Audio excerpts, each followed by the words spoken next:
Aneka pilihan kaos desain eksklusif, merchandise Fando Clothing. Order sekarang, klik link di deskripsi.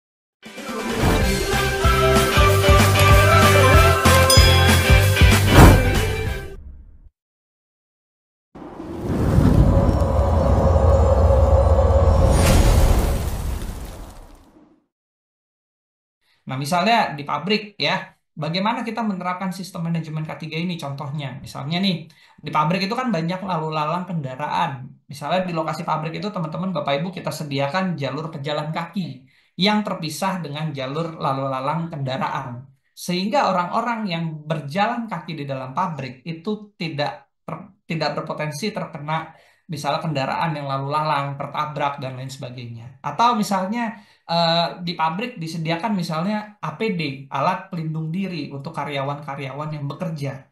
Nah, penyediaan APD tersebut untuk menciptakan kondisi kerja yang aman bagi karyawan tersebut agar karyawan tersebut tidak terkena dampak yang terlalu parah dari kecelakaan kerja yang terjadi. Seperti itu misalnya, ya. Itu beberapa contoh implementasi dari sistem manajemen K3. Selain itu juga misalnya ada prosedur-prosedur yang teman-teman Bapak Ibu terapkan di tempat kerjanya masing-masing terkait dengan penerapan K3 misalnya. Itu juga salah satu contoh ya dari penerapan sistem manajemen K3. Ya, itu ya untuk sistem manajemen K3 jadi ada dua standar, yang satunya standar ISO tidak wajib untuk kita terapkan, sukarela atau pilihan bagi masing-masing perusahaan untuk menerapkannya atau tidak. Kalau PP nomor 50 ini sudah wajib diterapkan bagi perusahaan-perusahaan tertentu yang masuk kriteria wajib menerapkan sistem manajemen K3. Ya, itu dari sistem manajemen K3-nya sendiri. Baik dari sistem manajemen K3 dan sistem manajemen lingkungan, ketika diimplementasikan di dalam satu perusahaan, teman-teman Bapak Ibu kita bisa integrasikan penerapan sistem manajemen lingkungan dan sistem manajemen K3-nya agar dokumen-dokumen yang digunakan di dalam sistem tersebut bisa berjalan beriringan. Artinya satu dokumen bisa kita integrasikan untuk dua standar yang berbeda. Misalnya nih, prosedur terkait dengan tanggap darurat. Nanti kita akan belajar terkait dengan tanggap darurat. Prosedur mengenai penanganan situasi darurat atau tanggap darurat itu bisa kita sediakan satu prosedur untuk dua sistem manajemen yang berbeda. Ya, yang satu tanggap darurat untuk yang terkait dengan K3, yang satunya lagi tanggap darurat yang berhubungan dengan pengelolaan lingkungan hidup misalnya. Jadi di dalam satu prosedur bisa memuat ini ya, dua topik yang berbeda, K3 dan lingkungan seperti itu. Nah, di sini sistem manajemen K3 dan sistem manajemen lingkungan itu bisa kita terapkan di berbagai jenis perusahaan atau organisasi ya. Apapun bentuk perusahaan atau organisasinya itu bisa menerapkan sistem manajemen K3 dan sistem manajemen lingkungan. Contoh, pabrik tadi pasti bisa menerapkan sistem manajemen K3 dan sistem manajemen lingkungan. Di sana ada orang yang bekerja, kemudian di pabrik tersebut juga menimbulkan dampak terhadap lingkungan hidup di sekitarnya, itu otomatis bisa menerapkan sistem manajemen K3 dan sistem manajemen lingkungan. Contoh lain, perusahaan seperti industri pertambangan, perminyakan, ya, kemudian jasa pelayanan seperti jasa pelayanan kesehatan atau rumah sakit, kemudian juga shopping mall misalnya, hunian seperti apartemen, perhotelan, ya. Kalau di perhotelan itu ada yang namanya CHSE. Nah, itu teman-teman Bapak Ibu mungkin pernah dengar juga atau pernah lihat juga tulisannya CHSE. Itu salah satu bentuk implementasi HSE di perhotelan misalnya. Kemudian juga bisa seperti di eh, pertokoan, ruko, ya, kemudian juga pasar, supermarket misalnya, itu juga bisa menerapkan sistem manajemen K3 dan sistem manajemen lingkungan di perusahaan-perusahaan seperti itu. Bahkan sampai level UMKM yang mau menerapkan sistem manajemen K3 dan sistem manajemen lingkungan itu juga bisa menerapkannya. Ya, jadi lingkup penerapan sistem manajemen K3 dan sistem manajemen lingkungan itu sangat luas di berbagai jenis perusahaan atau industri bisa menerapkan sistem manajemen tersebut seperti itu. Oke, dari sini pengenalan awal ya. Mungkin mudah-mudahan teman-teman Bapak Ibu sudah mendapatkan gambaran awal, gambaran dasar dulu ya mengenai sistem manajemen HSE seperti itu. Oke, selanjutnya kita masuk ke bagian yang kedua dari pelatihan kita hari ini terkait dengan dasar-dasar dari K3. Sebelum kita belajar mengenai sistem manajemen, ya kita belajar dari hal-hal yang mendasar dulu mengenai terutama terkait dengan penerapan K3 di tempat kerja. Karena kalau kita bicara terkait dengan terkait dengan lingkungan ya, itu lebih simpel dibandingkan dengan K3. Kalau lingkungan itu lebih terkait dengan pencemaran, seperti itu dari operasional-operasional yang teman-teman Bapak Ibu lakukan. Tapi kalau K3, terkait dengan dasar-dasar K3 terutama itu banyak sekali ada hal-hal yang teman-teman Bapak Ibu perlu pelajari di sini seperti itu. Oke, saya mulai dari yang pertama ya. Ada sedikit data di sini, statistik yang studi yang pernah dilakukan mengenai penyebab dari terjadinya kecelakaan kerja di tempat kerja ya dari aspek K3. Bahwa dari 100% terjadinya kecelakaan kerja, sebetulnya 98% diantaranya itu diakibatkan karena faktor manusia. Sedangkan 2% dari kecelakaan kerja lainnya itu diakibatkan adanya kuasa Tuhan atau takdir istilahnya seperti itu. Nah, 98% terjadinya kecelakaan kerja karena faktor manusia ini bisa dibagi lagi menjadi dua bagian, yaitu 88% diantaranya diakibatkan karena adanya tindakan kerja yang tidak aman atau unsafe action yang dilakukan oleh seorang pekerja atau karyawan. 10% kecelakaan kerja lainnya diakibatkan karena adanya unsafe condition, kondisi kerja yang tidak aman, yang dilakukan oleh seseorang juga, yang diciptakan oleh seseorang juga di tempat kerja kita masing-masing. Nah, 98% kecelakaan kerja ini karena faktor manusia, sebetulnya itu sesuatu yang bisa dihindari, sesuatu yang bisa kita kendalikan dan kita cegah. Caranya gimana? Dengan kita menerapkan K3 di tempat kerja kita masing-masing. Ya, K3 itu punya peranan untuk bisa mencegah, meminimalisir, ya, menghindari adanya suatu kecelakaan kerja di tempat kerja. Sehingga 98% kecelakaan kerja sebetulnya bisa kita kendalikan, bisa kita hindari salah satunya dengan menerapkan K3. Seperti itu. Ya, sehingga K3 itu sebenarnya sangat penting di tempat kerja kita, bukan sesuatu yang harus yang disepelekan, tapi harus sesuatu yang harus diseriusin, yang betul-betul harus menjadi kesadaran dari setiap pekerja. Untuk menghindari apa? Kecelakaan kerja di tempat kerja yang terjadi. Seperti itu. Kemudian berikutnya, di sini ada alasan juga kenapa kita harus mengimplementasikan K3 di tempat kerja selain data statistik tadi. Yang namanya kecelakaan kerja ataupun insiden di tempat kerja itu tidak mengenal waktu dan tempat. Kecelakaan maupun insiden bisa terjadi di perusahaan-perusahaan kelas dunia yang sudah punya standar keselamatan yang tinggi sekalipun. Jadi teman-teman Bapak Ibu kayak di tambang, di industri perminyakan, di pabrik, dan lain sebagainya, di pembangkit listrik misalnya, itu sudah punya standar keselamatan yang tinggi. Tapi kebakaran, kecelakaan kerja, insiden, dan kejadian-kejadian lainnya itu tetap bisa terjadi tanpa mengenal waktu dan tempat. Sehingga K3 di sini perlu teman-teman Bapak Ibu implementasikan di tempat kerjanya masing-masing supaya bisa mencegah kecelakaan insiden-insiden tersebut agar tidak terjadi. Oh, saya punya satu ini ya, mungkin pernah dengar suatu quote gitu ya, terkait dengan penerapan K3 bahwa karyawan bisa libur, tapi penerapan K3 itu tidak boleh sampai libur. Karena yang namanya kecelakaan itu juga tidak akan pernah libur, meskipun karyawannya libur seperti itu.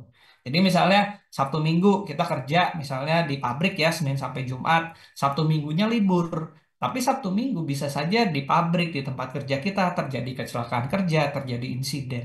Nah, K3 di situ tidak boleh pernah libur, harus diterapkan terus-menerus 24 jam, 7 hari, 365 hari ya, 1 tahun dan seterusnya, terus-menerus kita implementasikan K3 di tempat kerja kita masing-masing. Selain itu, juga faktor dari ekonomi ya di sini terkait dengan kenapa kita harus mengimplementasikan K3 di tempat kerja kita. Di penanganan kecelakaan kerja dan insiden itu ada yang namanya fenomena gunung es. Fenomena gunung es itu adalah suatu fenomena di mana kita mengeluarkan biaya yang biasanya juga kalau diakumulasi tidak sedikit untuk penanganan kecelakaan kerja ataupun insiden di tempat kerja. Ya, misalnya nih saya kasih contoh kasus ya. Misalnya ketika kita kerja di pabrik, kemudian ada rekan kerja yang mengalami kecelakaan kerja, tangannya misalnya putus dan harus diamputasi sehingga dia mengalami yang namanya cacat permanen. Nah, ketika karyawan teman kerja kita itu mengalami kecelakaan kerja, ada biaya langsung yang harus kita keluarkan pada saat itu juga untuk penanganan kecelakaan kerjanya. Misalnya, biaya untuk penanganan di rumah sakit, biaya untuk operasi sampai dengan proses amputasinya dan perawatannya selesai.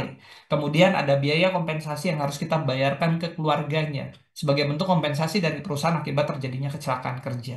Itu biaya langsung yang terlihat pada saat itu juga, pada saat terjadi kecelakaan kerja itu yang harus kita keluarkan.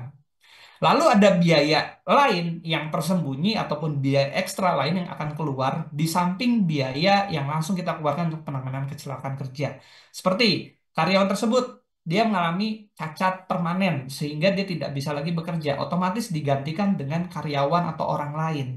Nah, ada biaya yang harus kita keluarkan misalnya untuk training, untuk pelatihan ke orang baru tersebut yang menggantikan teman kerja kita.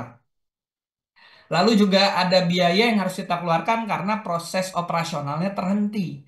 Orang tersebut mengalami kecelakaan kerja, proses operasionalnya harus dihentikan dulu beberapa jam. Di situ ada kerugian secara finansial yang juga harus kita bayarkan. Kemudian ada juga biaya misalnya untuk mengganti kerusakan pada mesin atau alat akibat terjadinya kecelakaan kerja tersebut. Biaya yang harus kita keluarkan misalnya untuk penanganan dengan pihak kepolisian misalnya kalau itu melibatkan pihak polisian, pihak berwenang, kadang-kadang ada seperti itu ya. Itu juga harus kita keluarkan biaya-biaya lain seperti itu. Dan biaya ekstra lainnya yang mungkin tidak akan terasa dalam jangka waktu pendek, tapi setelah jangka waktu yang cukup panjang akan terasa akibat terjadinya kecelakaan kerja tersebut. Sehingga kalau kita total biaya yang terlihat dengan biaya yang tidak terlihat dalam penanganan kecelakaan kerja, itu diakumulasi jumlahnya bisa besar, bisa banyak. Lebih baik biaya-biaya besar tersebut untuk penanganan kecelakaan kerja kita alihkan untuk investasi dalam menerapkan K3 di setiap perusahaan di tempat kerja kita masing-masing. APD yang belum lengkap ya dilengkapi, dibeli ya. Kemudian misalnya alat-alat untuk penanganan kebakaran, penanganan situasi darurat itu dilengkapi semuanya sesuai dengan situasi darurat yang bisa terjadi di tempat kerja kita masing-masing dan lain sebagainya. Sehingga biaya yang kita keluarkan tersebut untuk investasi itu juga bisa mencegah terjadinya kecelakaan kerja. Ya, daripada kita mengeluarkan biaya terus-menerus untuk penanganan kecelakaan kerja yang tidak berhenti seperti itu. Nah, itu salah satu alasan kenapa pentingnya mengimplementasikan K3 dan K3 ini harus menjadi eh, kesadaran, harus menjadi budaya dari setiap orang yang bekerja di dalam satu perusahaan. Untuk mereka menyadari pentingnya K3, menjaga keselamatan dan kesehatan dirinya masing-masing ketika mereka bekerja. Seperti itu. Sehingga dari sini beberapa alasan terkait dengan penerapan K3 tadi itu juga memunculkan pendekatan penerapan K3 di tempat kerja. Penerapan K3 di tempat kerja itu bisa kita lihat dari tiga pendekatan yang berbeda, yaitu dari sisi regulasi, bahwa K3 merupakan peraturan perundang-undangan yang wajib diterapkan. Salah satunya disebutkan di dalam Undang-Undang Nomor 1 Tahun 70 mengenai keselamatan kerja, bahwa setiap perusahaan ataupun pengusaha wajib menjaga keselamatan kerja dari karyawan-karyawan atau pekerja yang bekerja. Sehingga K3 ini merupakan kewajiban yang wajib kita terapkan di setiap perusahaan atau tempat kerja kita masing-masing. Kemudian yang kedua, pendekatan dari sisi kemanusiaan. Kecelakaan kerja yang terjadi di tempat kerja itu tidak hanya menimbulkan penderitaan bagi korbannya saja, apalagi kalau korbannya mengalami cacat permanen misalnya, tapi juga memberikan penderitaan bagi keluarga dari korban atau dari pekerja tersebut. Coba bayangkan misalnya tadi contoh kasusnya ya, teman kerja kita seorang bapak, kemudian tangannya itu harus diamputasi akibat terjadi kecelakaan kerja. Dia mengalami cacat permanen sehingga dia tidak bisa lagi bekerja dengan maksimal. Otomatis penghasilan yang didapat dari bapak tersebut berkurang, kemudian istilahnya kasih sayang ya dari bapak tersebut juga berkurang ke keluarganya karena dia juga mungkin mengalami gangguan psikis, tekanan mental dan lain sebagainya akibat cacat permanen yang dialami. Nah, itu kan memberikan penderitaan tidak hanya bagi korbannya, tapi bagi keluarganya juga terdampak dari sisi kehidupan sosial dan ekonominya seperti itu. Nah, K3 di sini bisa menjadi sebagai pelindung ya terhadap pekerja-pekerja dan keluarganya dan juga menjadi bagian dari pemenuhan hak asasi terhadap pekerja-pekerja yang ada di setiap perusahaan. Lalu pendekatan dari sisi ekonomi K3 bisa mencegah terjadinya kerugian secara finansial dan meningkatkan produktivitas. Fenomena gunung es yang tadi kita pelajari itu bisa kita minimalisir agar tidak terjadi. Salah satunya dengan kita menerapkan K3 di tempat kerjanya. Sehingga kerugian-kerugian yang tadi kita kalkulasi tadi itu bisa diminimalisir dan tidak memberikan dampak secara finansial ya terhadap suatu perusahaan secara signifikan. Seperti itu.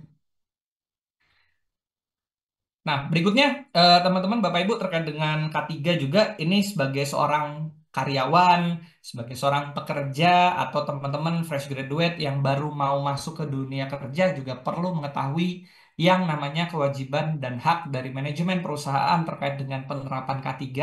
Satu lagi nanti di slide selanjutnya, kewajiban dan hak dari seorang karyawan ya ketika kita bekerja di dalam tempat kerja kita masing-masing.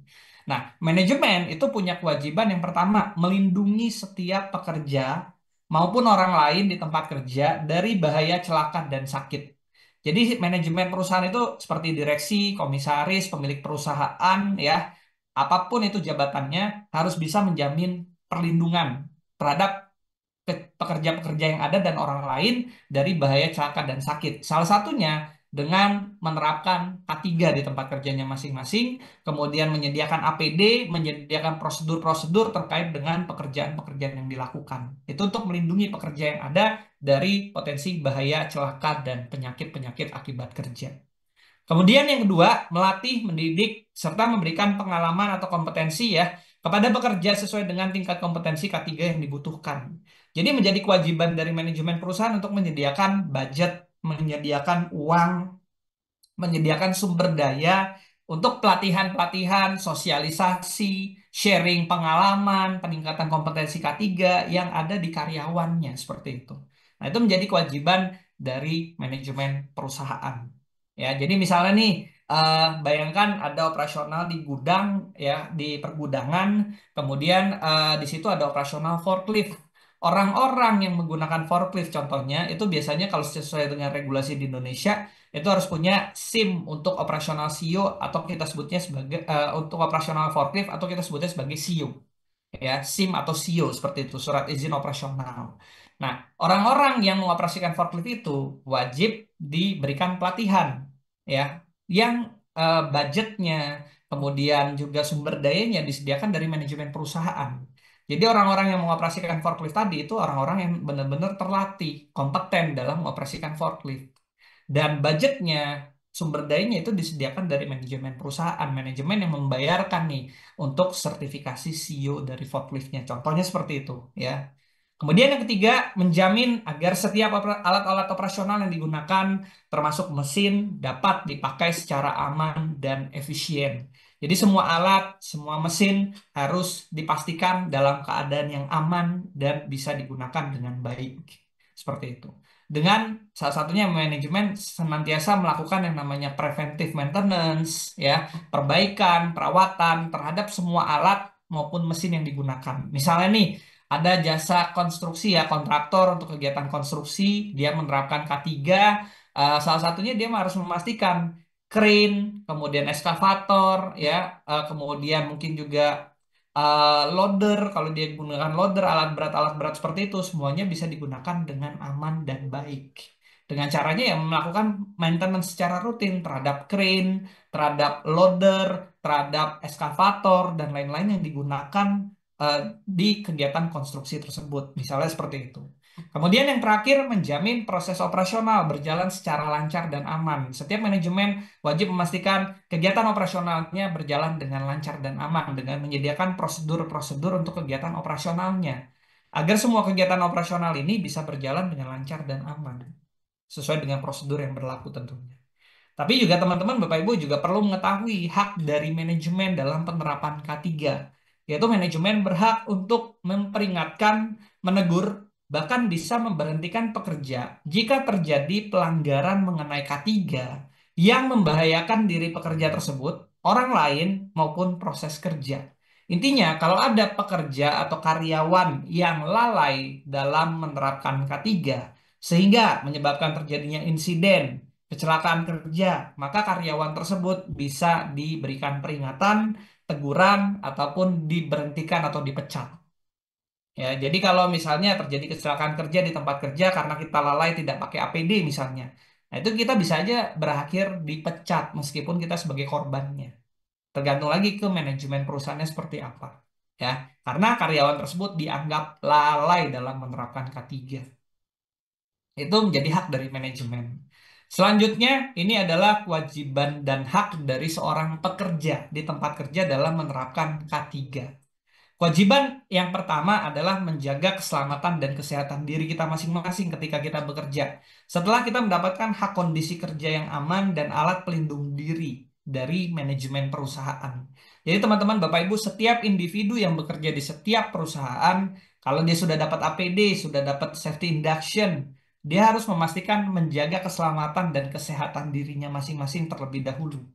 Yaitu dengan caranya ya bekerja dengan aman sesuai dengan prosedur menggunakan APD yang sudah disediakan. Lalu kewajiban yang kedua adalah menggunakan APD ya yang sudah disediakan dari manajemen, suka atau tidak suka, nyaman atau tidak nyaman, APD tersebut harus digunakan sesuai dengan tempat dan aturan yang berlaku. Karena kalau tidak, kita dianggap lalai dalam menerapkan K3. APD yang menjadi kewajiban dari manajemen sudah disediakan, maka menjadi kewajiban dari karyawan juga untuk menggunakan APD yang sudah disediakan tersebut. APD memang tidak bisa mencegah terjadinya kecelakaan kerja, ya, tapi APD bisa mengurangi dampak dari terjadinya kecelakaan kerja. Jadi APD itu digunakan bukan untuk mencegah terjadi kecelakaan kerja di tempat kerja, seperti itu. Nah, kemudian yang ketiga, pekerja juga harus peduli dengan keadaan sekitarnya. Selain dia peduli dengan dirinya sendiri, dia juga harus melihat dan peduli dengan keadaan sekitarnya. Kalau dia melihat perilaku kerja yang tidak aman dari teman kerjanya, ataupun lingkungan kerja yang tidak aman, maka dia wajib mengingatkan dan melaporkan kondisi-kondisi seperti itu ke manajemen atau ke atasan terkaitnya. Misalnya nih, di lokasi konstruksi, kita kerja sebagai misalnya surveyor di lapangan, di area konstruksi tersebut. Kemudian kita melihat beberapa tukang di area konstruksi tersebut tidak pakai helm safety ketika mereka bekerja. Maka kita bisa melaporkan kejadian tersebut dengan adanya foto atau bukti-bukti ke atasan kita agar tukang-tukang tersebut bisa ini ya, bisa dibina, bisa dikasih tahu, bisa dikasih arahan terkait dengan penggunaan APD di lokasi konstruksi misalnya seperti itu. Artinya kita peduli ya, memahami kondisi di lapangan bahwa itu tidak aman dan kita peduli care dengan mereka. Nah, kita laporkan kondisi-kondisi seperti itu ke manajemen perusahaan. Itu yang menjadi kewajiban dari pekerja dalam menerapkan K3. Ada juga di sini hak-hak dari pekerja yang teman-teman Bapak Ibu perlu ketahui dalam menerapkan K3 di tempat kerja. Yang pertama, menolak pekerjaan ya yang tidak aman, yang kedua tidak sesuai dengan kompetensinya dan tanpa dilengkapi dengan APD atau alat pelindung diri. Kalau ada pekerjaan-pekerjaan berbahaya yang kita rasa tidak aman, tidak sesuai dengan kompetensi atau pemahaman kita dan tidak dilengkapi dengan APD, itu bisa kita tolak pekerjaannya. Di sini saya bukan mengajari teman-teman Bapak Ibu untuk menolak setiap pekerjaan, tapi kita juga harus kritis sebagai seorang pekerja, ya. Jangan manut terus dengan semua perintah yang diberikan atasan, tapi juga kita harus bisa berpikir kritis terkait dengan bahaya-bahaya yang mungkin muncul dari pekerjaan yang kita lakukan dan kita bisa sampaikan itu ke atasan kita, ke manajemen kita terkait dengan pekerjaan yang diberikan seperti itu. Itu yang pertama, kedua, dan ketiga. Yang keempat, mendapat jaminan asuransi. Seperti BPJS Ketenagakerjaan, BPJS Kesehatan. Itu menjadi hak teman-teman Bapak Ibu sekalian untuk bisa dapatkan ketika bekerja. Karena ketika terjadi misalnya kecelakaan kerja, terjadi insiden di tempat kerja yang menimbulkan korban, maka jaminan asuransi tersebut bisa mengcover biaya untuk perawatan, pengobatan, dan lain sebagainya.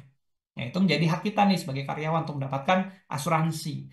Memang masih banyak di Indonesia ya perusahaan-perusahaan, terutama perusahaan-perusahaan kecil ya, tidak memenuhi kewajiban mereka untuk memenuhi eh, asuransi ya, misalnya BPJS ke karyawan yang ada. Tapi kita bisa menuntut hak kita ya terkait dengan asuransi atau minimal BPJS yang diberikan atau dibayarkan oleh pihak perusahaan. Yang kelima, memperoleh safety induction sebelum bekerja. Ya, jadi kita sebagai seorang karyawan atau sebagai seorang pekerja itu berhak mendapatkan arahan-arahan, training, sosialisasi mengenai safety, mengenai aturan-aturan K3 yang berlaku di tempat kerja kita masing-masing.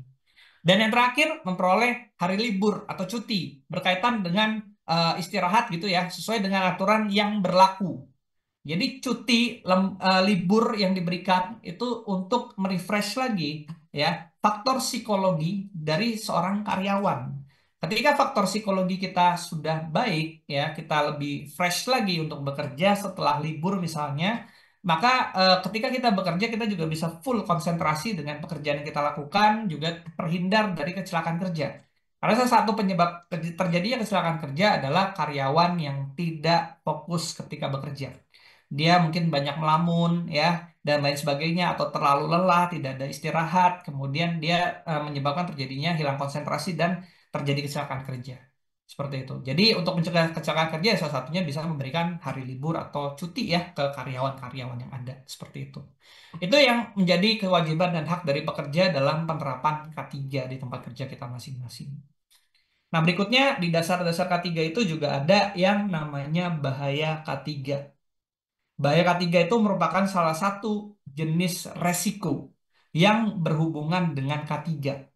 Ya, nanti kalau di lingkungan resiko itu namanya aspek dampak lingkungan. Tapi kalau di K3 resiko itu kita bisa sebut sebagai bahaya K3, yaitu kondisi yang berpotensi menyebabkan terjadinya cedera, luka, atau adanya kematian terhadap orang-orang yang bekerja, atau terjadi kerusakan terhadap aset, gangguan secara operasional, atau kerugian secara finansial. Itu bisa kita sebut sebagai suatu bahaya ketiga. Jadi kalau ada kondisi yang menyebabkan terjadinya korban terhadap manusia, lalu ada potensi terjadi kerusakan aset, ada potensi gangguan terhadap operasional, dan ada potensi kerugian secara finansial, maka kondisi tersebut bisa dinamakan sebagai bahaya K3.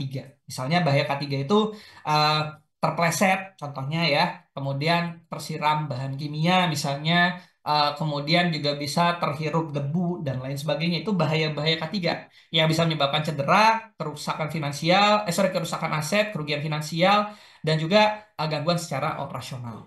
Nah, bahaya-bahaya K3 sendiri itu jenis-jenisnya ada 7 jenis bahaya K3 di tempat kerja kita masing-masing ya. Di mana bahaya K3 itu seluruhnya bisa kita prediksi atau bisa kita identifikasi sejak awal. Bahaya K3 itu ada bahaya K3 fisik. Bahaya K3 fisik itu merupakan bahaya K3 yang paling banyak kita temui di tempat kerja. Ya, misalnya terpleset, kemudian kejatuhan barang, misalnya tertimpa barang seperti itu ya. Kemudian juga bisa tertusuk paku, misalnya eh, tertabrak, itu juga menjadi bahaya ketiga secara fisik. Pokoknya bahaya ketiga yang berhubungan dengan kontak fisik ke tubuh manusia atau ke tubuh karyawan itu yang kita namakan sebagai bahaya ketiga fisik. Lalu ada bahaya ketiga kimia berikutnya. Bahaya ketiga yang berasal dari bahan-bahan kimia yang mungkin teman-teman Bapak Ibu gunakan di tempat kerjanya masing-masing. Contoh, kalau kita kerja di lab, kita misalnya menggunakan asam sulfat. Asam sulfat itu bisa menjadi sumber terjadinya bahaya ketiga kimia. Bahaya ketiga kimia misalnya dari asam sulfat itu ini ya melepuh pada kulit misalnya akibat terkena tetesan dari asam sulfat yang kita gunakan di laboratorium misalnya seperti itu. Itu menjadi jenis bahaya ketiga dalam kategori bahaya ketiga kimia. Kemudian ada bahaya ketiga elektrikal. Bahaya ketiga yang berasal dari peralatan-peralatan yang memiliki arus listrik. Misalnya Bapak Ibu kita kerja di trafo atau di pembangkit listrik, kemudian ada kabel yang terkelupas, kita kesetrum. Nah, kesetrum itu merupakan bahaya ketiga secara elektrikal. Seperti itu. Kemudian berikutnya adalah bahaya ketiga secara mekanis. Bahaya ketiga yang berasal dari peralatan-peralatan atau mesin-mesin yang bergerak secara mekanik. Misalnya dari ini ya, rantai yang ada di motor biasanya itu kan berputar, kemudian kalau menjepit tangan kita, nah itu bisa kita sebut sebagai bahaya ketiga mekanis. Atau misalnya dari alat-alat produksi yang bergerak, misalnya ada konveyor, kemudian tangan kita kejepit di konveyor tersebut, itu bisa menjadi bahaya ketiga secara mekanis. Bahaya ketiga berikutnya adalah bahaya ketiga secara psikososial. Nah, ini mungkin kalau di tempat kita di Indonesia terutama ya, belum terlalu banyak diperhatikan nih bahaya ketiga secara psikososial. Ini merupakan bahaya ketiga yang berhubungan dengan aspek psikologi dari seorang karyawan dan juga bahaya ketiga dari sisi kehidupan sosial dari seorang karyawan. Misalnya nih konflik ya antar karyawan dengan atasannya, konflik yang terjadi di antara karyawan atau misalnya tekanan kerja dari atasan ya yang menimbulkan rasa stres misalnya itu menjadi bahaya ketiga secara psikososial ya. Bahaya ketiga psikososial ini sendiri itu biasanya sih perlu melibatkan psikolog atau misalnya bagian HRD dari suatu perusahaan untuk bisa menentukan bahaya ketiga tersebut masuk kategori bahaya ketiga secara psikososial atau tidak ya, karena ini perlu istilahnya ditelaah lebih dalam, identifikasi lebih detail seperti itu yang untuk menentukan bahaya K3 itu masuknya kategori psikososial atau tidak. Berikutnya adalah bahaya K3 secara biologis. Bahaya K3 secara biologis ini adalah bahaya K3 yang berasal dari bakteri, kuman, virus gitu ya, mikroba yang sifatnya kecil-kecil seperti itu yang bisa menyebabkan terjadinya penyakit akibat kerja biasanya kalau dari bahaya K3 secara biologis. Contoh misalnya kalau teman-teman Bapak Ibu kerja di rumah sakit, di klinik misalnya, ada di situ banyak sekali jenis-jenis orang yang sakit ya, sakit flu, batuk, dan lain sebagainya. Mungkin ada yang TBC, seperti itu ya. Nah, virus-virus yang ada, kuman, kemudian bakteri yang ada di jasa pelayanan kesehatan tersebut, itu misalnya kalau terhirup masuk ke tubuh kita sebagai seorang pekerja di sana, bisa menimbulkan terjadi penyakit akibat kerja. Nah, itu yang namanya bahaya K3 biologis ya. Biasanya sering ditemui di jasa pelayanan kesehatan. Kemudian ada juga bahaya K3 secara ergonomis. Nah, ini terkait dengan posisi tubuh yang tidak benar ketika kita bekerja. Misalnya nih, kita kerja depan laptop ya, seperti saya sekarang. Depan laptop saya melakukan training seperti itu. Kemudian posisi duduk saya tidak ergonomis. Kemudian menyebabkan terjadinya misalnya cedera punggung, cedera tulang belakang, akibat posisi duduk yang tidak ergonomis. Nah, itu masuknya kategori bahaya K3 ergonomis. Ya, seperti itu ya untuk jenis-jenis bahaya K3 di tempat kerja. Yang namanya bahaya K3 itu kondisi yang berpotensi. Nah, kondisi yang berpotensi itu bisa di ini ya bisa diidentifikasi. Bisa kita list dulu nih bahaya-bahaya K3 atau kita prediksi dulu bahaya-bahaya K3 yang mungkin terjadi di tempat kerja kita masing-masing. Nah, di sini adalah upaya-upaya untuk mencegah terjadinya bahaya-bahaya K3 tersebut agar tidak menimbulkan kecelakaan kerja, penyakit akibat kerja, seperti itu ya. Nah, upaya-upaya untuk mencegah bahaya K3 biasanya dimulai dulu. Yang pertama, teman-teman, Bapak Ibu, kita harus mengenali, mengidentifikasi semua jenis bahaya K3 di tempat kerja kita masing-masing. Jadi awal mulanya itu harus teman-teman Bapak Ibu mulai dari identifikasi semua jenis potensi bahaya K3 di tempat kerja. Karena bahaya K3 itu merupakan suatu resiko. Yang namanya suatu resiko bisa kita prediksi terlebih dahulu dengan melakukan identifikasi. Dalam melakukan identifikasi bahaya K3, kita bisa melakukan pemantauan terhadap kondisi kerja yang tidak aman dan tindakan kerja yang tidak aman. Jadi unsafe action, unsafe condition bisa kita observasi terlebih dahulu untuk menentukan apa potensi-potensi bahaya K3 yang bisa terjadi di tempat kerjanya masing-masing. Ya, jadi cara mengidentifikasi itu teman-teman Bapak Ibu sebagai seorang safety officer ya, kita melihat dulu kondisi di lapangan. Gimana sih kondisi di tempat kerjanya masing-masing, di ruang kerjanya masing-masing, apa saja potensi bahaya K3 yang bisa muncul dari sana.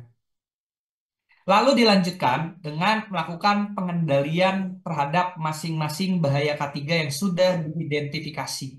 Jadi setiap bahaya K3, misalnya satu bahaya K3 di tempat kerja itu dilengkapi dengan minimal satu tindakan pengendalian bahaya K3. Tindakan pengendalian bahaya K3 itu di sini ada hierarkinya. Ya, terdiri dari 5 cara pengendalian bahaya K3 agar bahaya K3-nya bisa kita cegah. Ya, yang pertama, yang paling efektif dalam mengendalikan bahaya K3 itu caranya dengan melakukan eliminasi terhadap sumber-sumber bahaya K3 yang menjadi sumber bahayanya. Misalnya nih, saya kasih contoh kasus ya.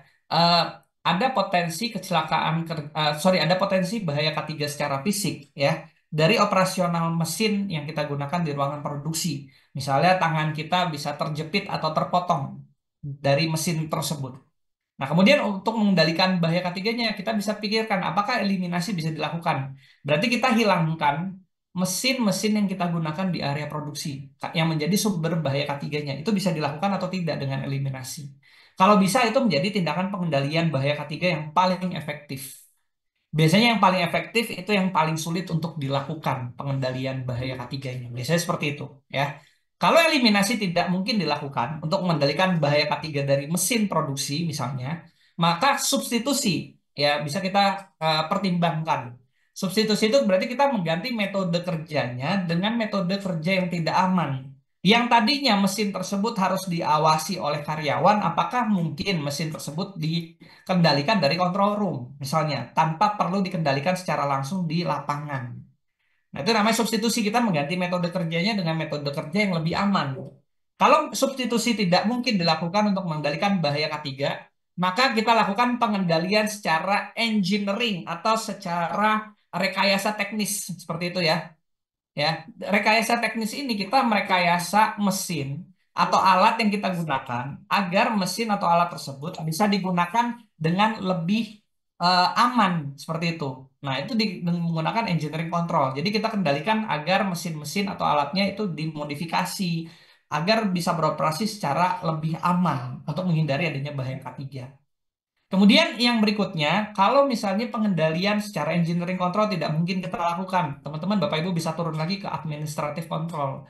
Pengendalian secara administratif. Ini mungkin pengendalian bahaya K3 yang paling banyak digunakan ya.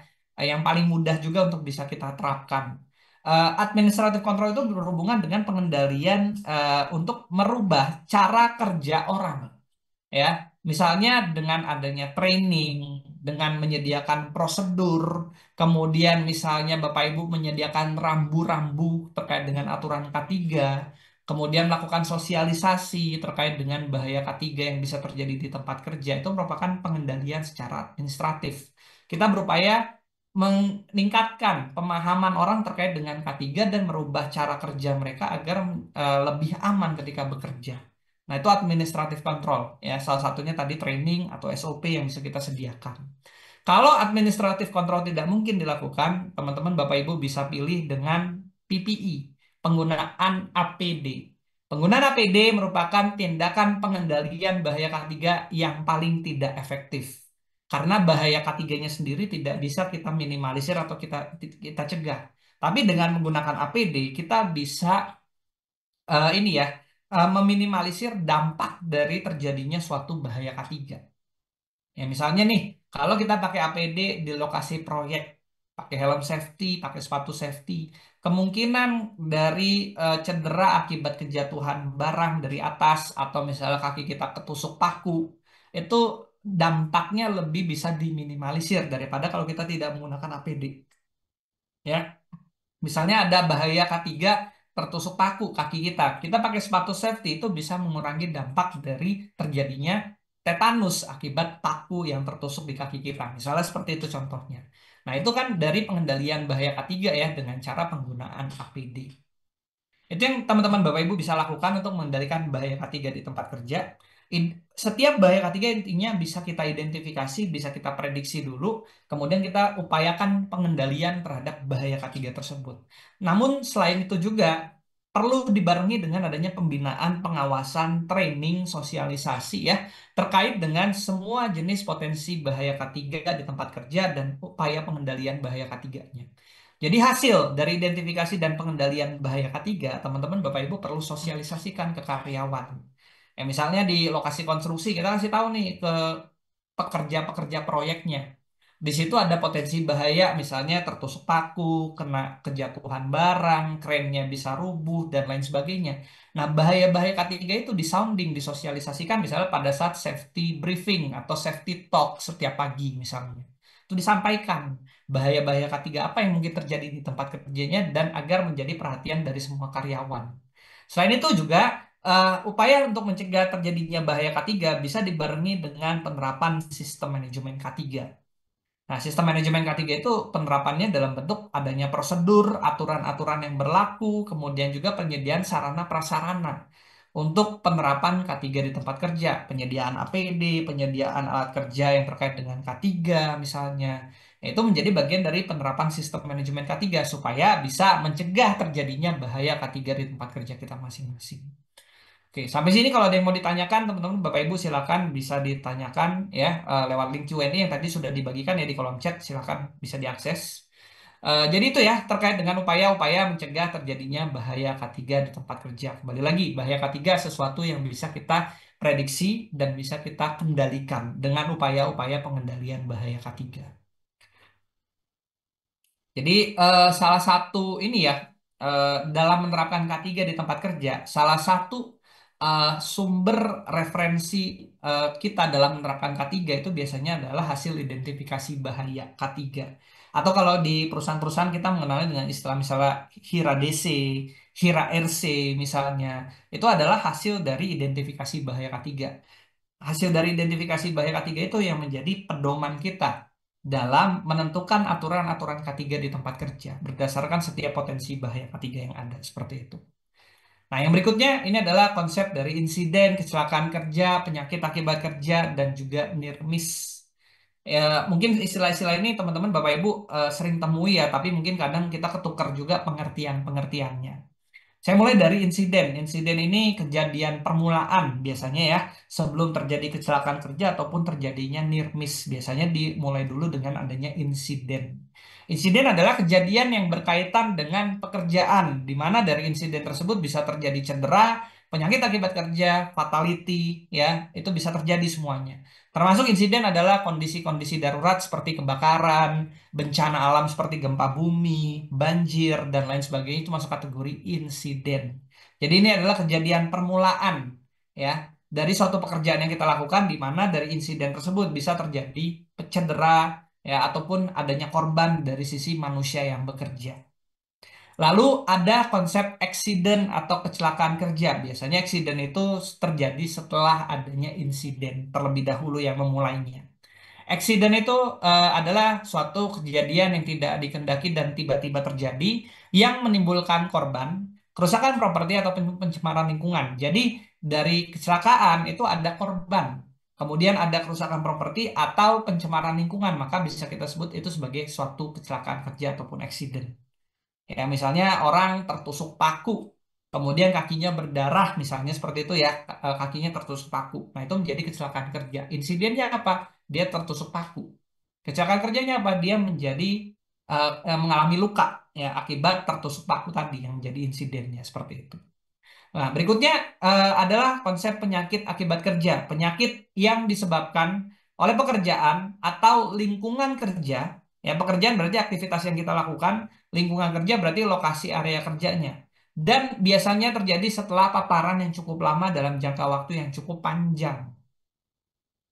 Itu namanya penyakit akibat kerja. Misalnya nih, teman-teman Bapak Ibu kita kerja di ruangan yang bising, yang kebisingannya itu kalau diukur di atas 85 desibel. Kemudian paparannya setiap hari ke kebisingan itu misalnya 4 jam terus-menerus tanpa menggunakan earplug. Setelah 1-2 tahun kita mengalami gangguan pendengaran. Nah, gangguan pendengaran yang kita alami tersebut bisa disebut sebagai penyakit akibat kerja.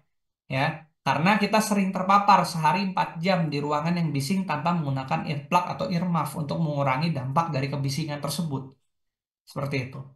Ya, untuk menentukan suatu penyakit akibat kerja atau tidak, biasanya kita perlu konsultasi ke dokter okupasi. Ya, ke dokter okupasi kerja, dari situ dokter akan menanyakan riwayat pekerjaan kita, kemudian histori pekerjaan kita, di mana saja lokasi pekerjaan kita, berapa lama paparannya per hari.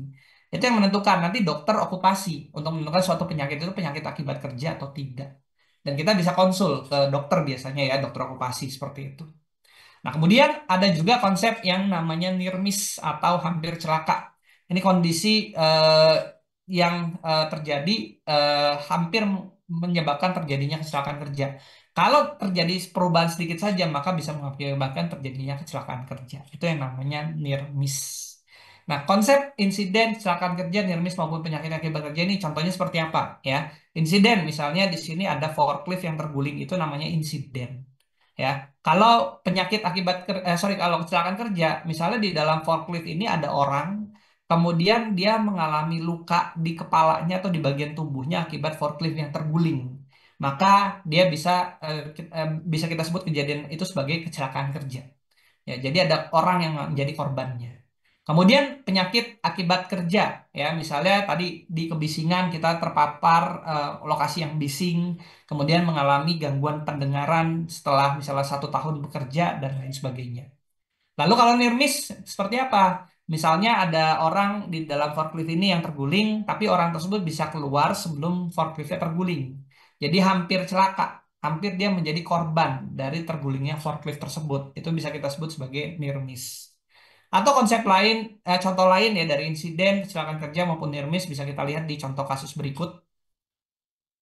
Di contoh kasus berikut, ini ada kondisi kerja yang tidak aman, unsafe condition, Lalu ada unsafe action, pekerja yang bekerja dengan tidak aman. Unsafe condition ini misalnya ada alat kerja di lantai yang diletakkan sembarangan. Ini lantainya ini di lantai atas atau platform di lantai kedua, atau posisinya seperti ini kalau sudut pandangnya dari bawah. Kemudian ada unsafe action, pekerja di bawah ini mengoperasikan mesin tanpa menggunakan helm safety misalnya. Ya, itu unsafe action, tindakan kerja yang tidak aman. Nah, kemudian di atas ada seorang pekerja yang sedang berjalan, tidak sengaja dia menendang jatuh kunci tersebut, jatuh ke bawah. Ketika kunci tersebut tertendang, kemudian jatuh ke bawah, kondisi itu yang kita namakan sebagai insidennya dulu. Ya, insidennya itu kuncinya ditendang ke bawah, jatuh.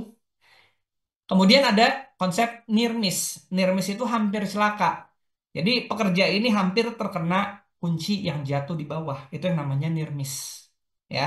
Kemudian ada accident kala kuncinya itu ketika tertendang jatuh ke bawah mengenai kepala dari pekerja tersebut, kemudian dia mengalami cedera atau luka, itu kita sebut sebagai kecelakaan kerja atau accident.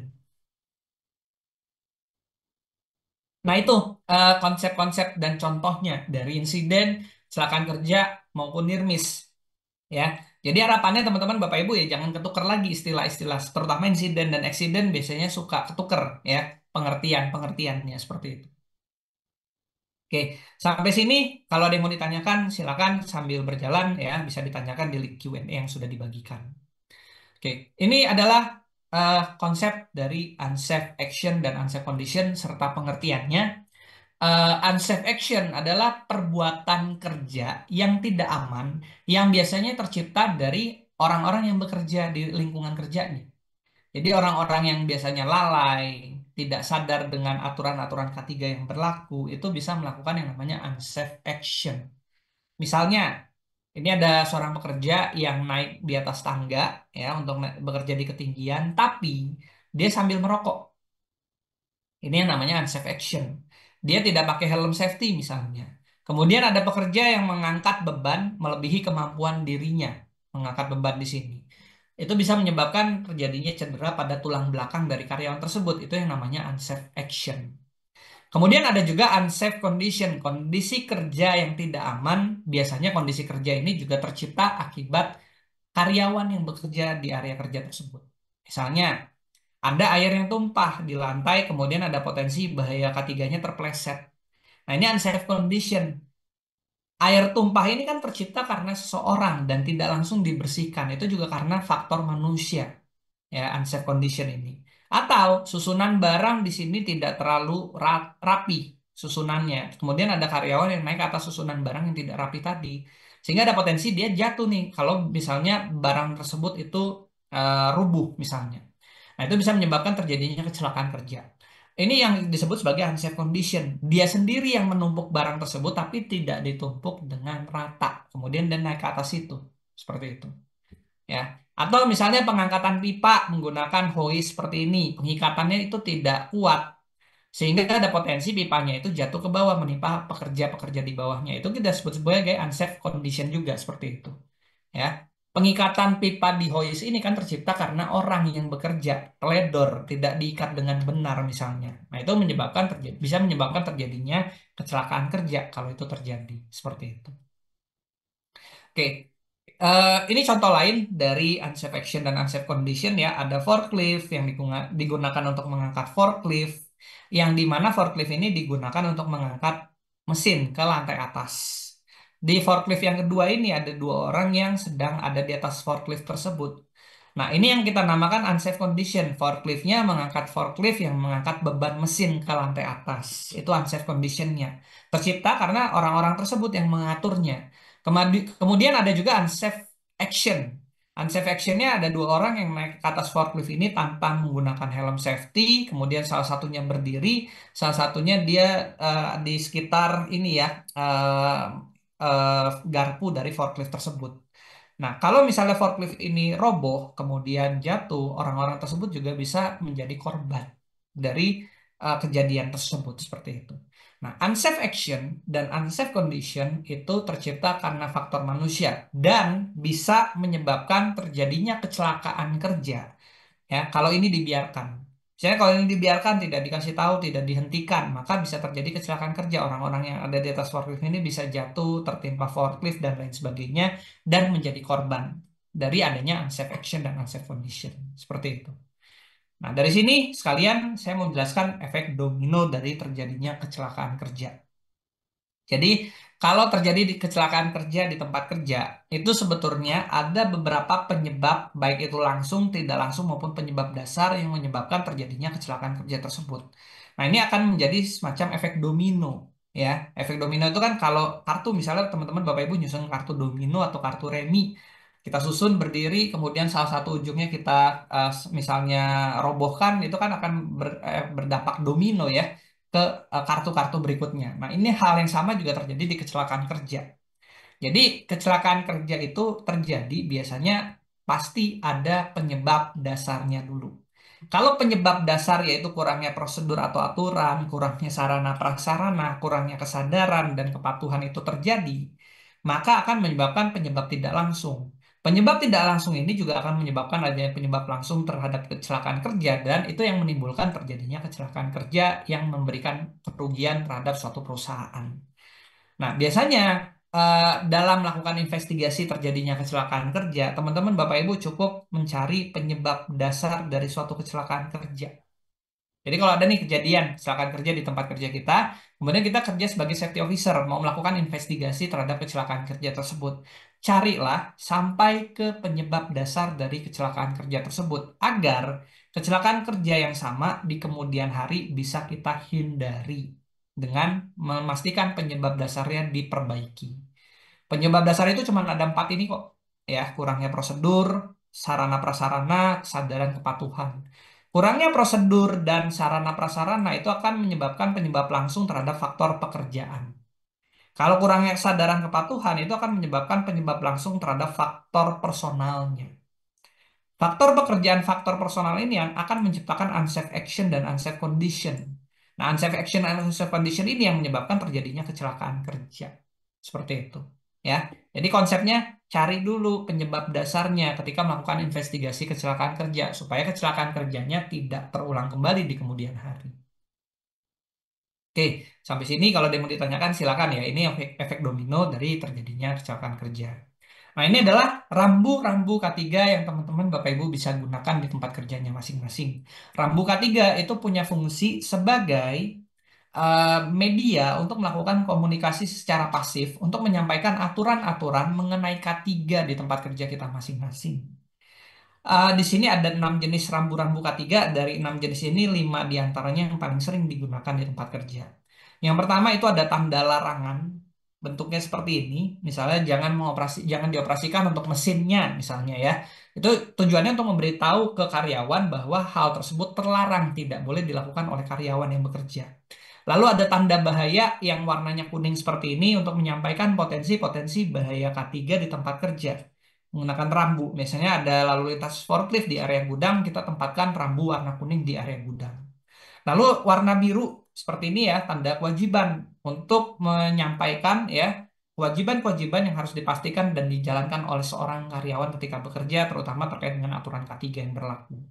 Lalu yang keempat di sini ada tanda sarana darurat kebakaran. Warna merah juga bentuknya seperti ini dan biasanya diletakkan di dekat apar, di dekat misalnya alarm kebakaran, di dekat hidran misalnya, untuk memberitahu karyawan-karyawan yang bekerja bahwa alat-alat tersebut adalah alat untuk pemadaman kebakaran, ya, terutama untuk orang-orang yang masih awam nggak ngerti apa itu apar dan lain-lain, ya dia akan tahu dengan sendirinya kalau apar yang tersedia itu adalah untuk sebagai sarana dari penanganan kebakaran seperti itu.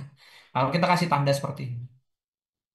Kemudian yang kelima itu ada tanda sarana keselamatan P3K dan juga evakuasi darurat ya. Warna hijau biasanya seperti ini untuk tanda keselamatan. Biasanya kita tempatkan misalnya di titik kumpul, di pintu-pintu darurat, jalur evakuasi, kemudian di dekat kotak P3K, di ruang P3K, kita bisa tempatkan rambu-rambu yang warna hijau seperti ini. Dan yang terakhir ini yang paling jarang digunakan, tanda untuk sarana fasilitas umum ya, seperti musola, toilet ya, bisa kita gunakan juga rambu-rambu seperti ini.